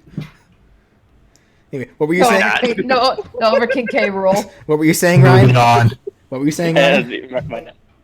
It's, he runs into Greninja. Oh, Froggy! No, like, Ryan, you were trying. What were you trying to say before, Ryan? I was just saying. Not you, Brian. Ryan. No B. Oh. Ryan. What? You were trying to say something before. What were you trying to say? Okay, I know what you're saying. No, it's like in regards to like the speculation of another Sonic Echo Fighter, whether it be Dr. Eggman, Metal Sonic, or Shadow the Hedgehog. Personally, I would be content with either one of those three. Okay. Well, I mean, I think, like we mentioned before, with how Sakurai set up the UI for Echo, like when he brought up how you can make the character selection screen smaller by putting the Echo Fighters over their, the characters they're echoing. Based on that UI setup, I think it is safe to say that each character can only get a max of one Echo Fighter. Yeah. So because of that, if Sonic is getting an Echo, it's gonna have to be either Shadow or Metal Sonic, and I just really don't want it to be Shadow. We know. Again, speaking out of biasness again, so I know a lot of people are saying Tails, but I don't see. It's harder to see that happening because Tails has a lot of unique stuff that Sonic really can't do. Yeah. And if they change it, they may as well just make Tails a unique fighter. Yeah, pretty much. I mean, I would love Tails because Tails is my favorite character in the Sonic franchise. But I mean, yeah, BG point. So I mean, that's like it's like Galacta over Meta Knight. I can only I could only speculate that it's like probably just gonna show. He's probably gonna just stay as like in the Green Hill Zone as just a cameo appearance. Wait, no, that's a good point. Wait, hold on, that's a good point. Knuckles is an assist trophy though, so will Knuckles still appear in the Green Hill Zone? Because right now the only character we've seen shown up in that background is Silver. I mean, it is possible. It is possible, though. So, for some reason, just leave Knuckles running in the background of Green Hill Zone. Actually, hold on. I guess that wouldn't be any worse than Ricky being an assist trophy, and then Ricky also shows up in Shulk Final Smash. Hold on. Power. Not Galactic Knight over Meta Knight. Morpho Knight over Meta Knight. Yeah, I don't think Galactic Knight's going to happen because Meta Knight already has a color scheme of Galactic Knight.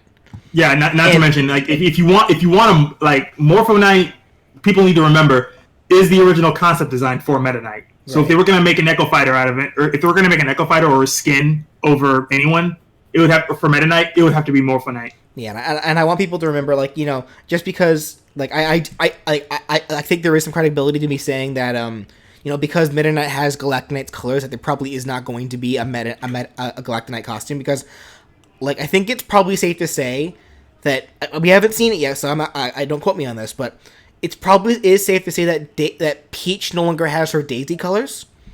On top of that, we see that Samus no longer has her Dark Samus colors. Yeah. And then look who we got. We got Dark Samus. I mean, that was the biggest reason why people speculated Dark Samus as an Echo Fighter, because, Samus no longer had her Dark Samus colors. And that's why people are speculating Shadow, is because we have not seen Shadow confirmed as an assist trophy. Yeah. Hold on. Something just occurred to me. If Mario has his wedding outfit from Odyssey, will Bowser get the same thing? No, he doesn't, unfortunately. Like, we already see... We've seen all of... Like, the demo showed all of Bowser's ult, so unless it's added in the future, no. As much as I would love it, no, unfortunately not. I mean, they've done Smash tournaments and stuff after, like, the initial... After that, E3, so it's like, I mean... Have we seen any Mario players mess with that outfit, or the Mario Maker outfit since then?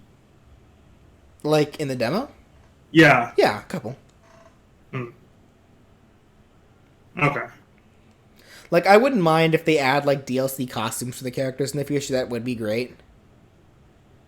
But I think they probably are going to prioritize characters more than they are costumes.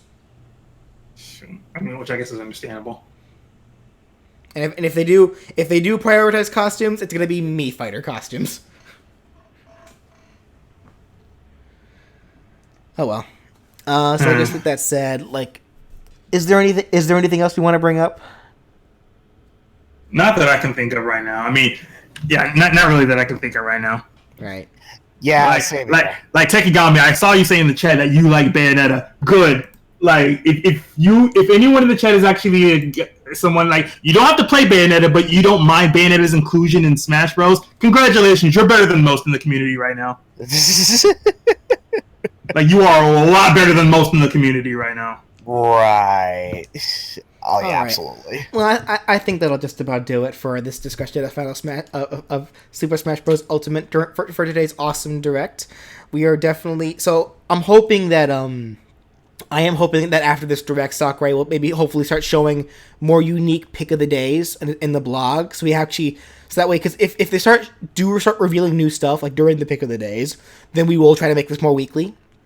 Otherwise, then yeah, next time we talk about Smash Ultimate probably will be the next time we get a major update.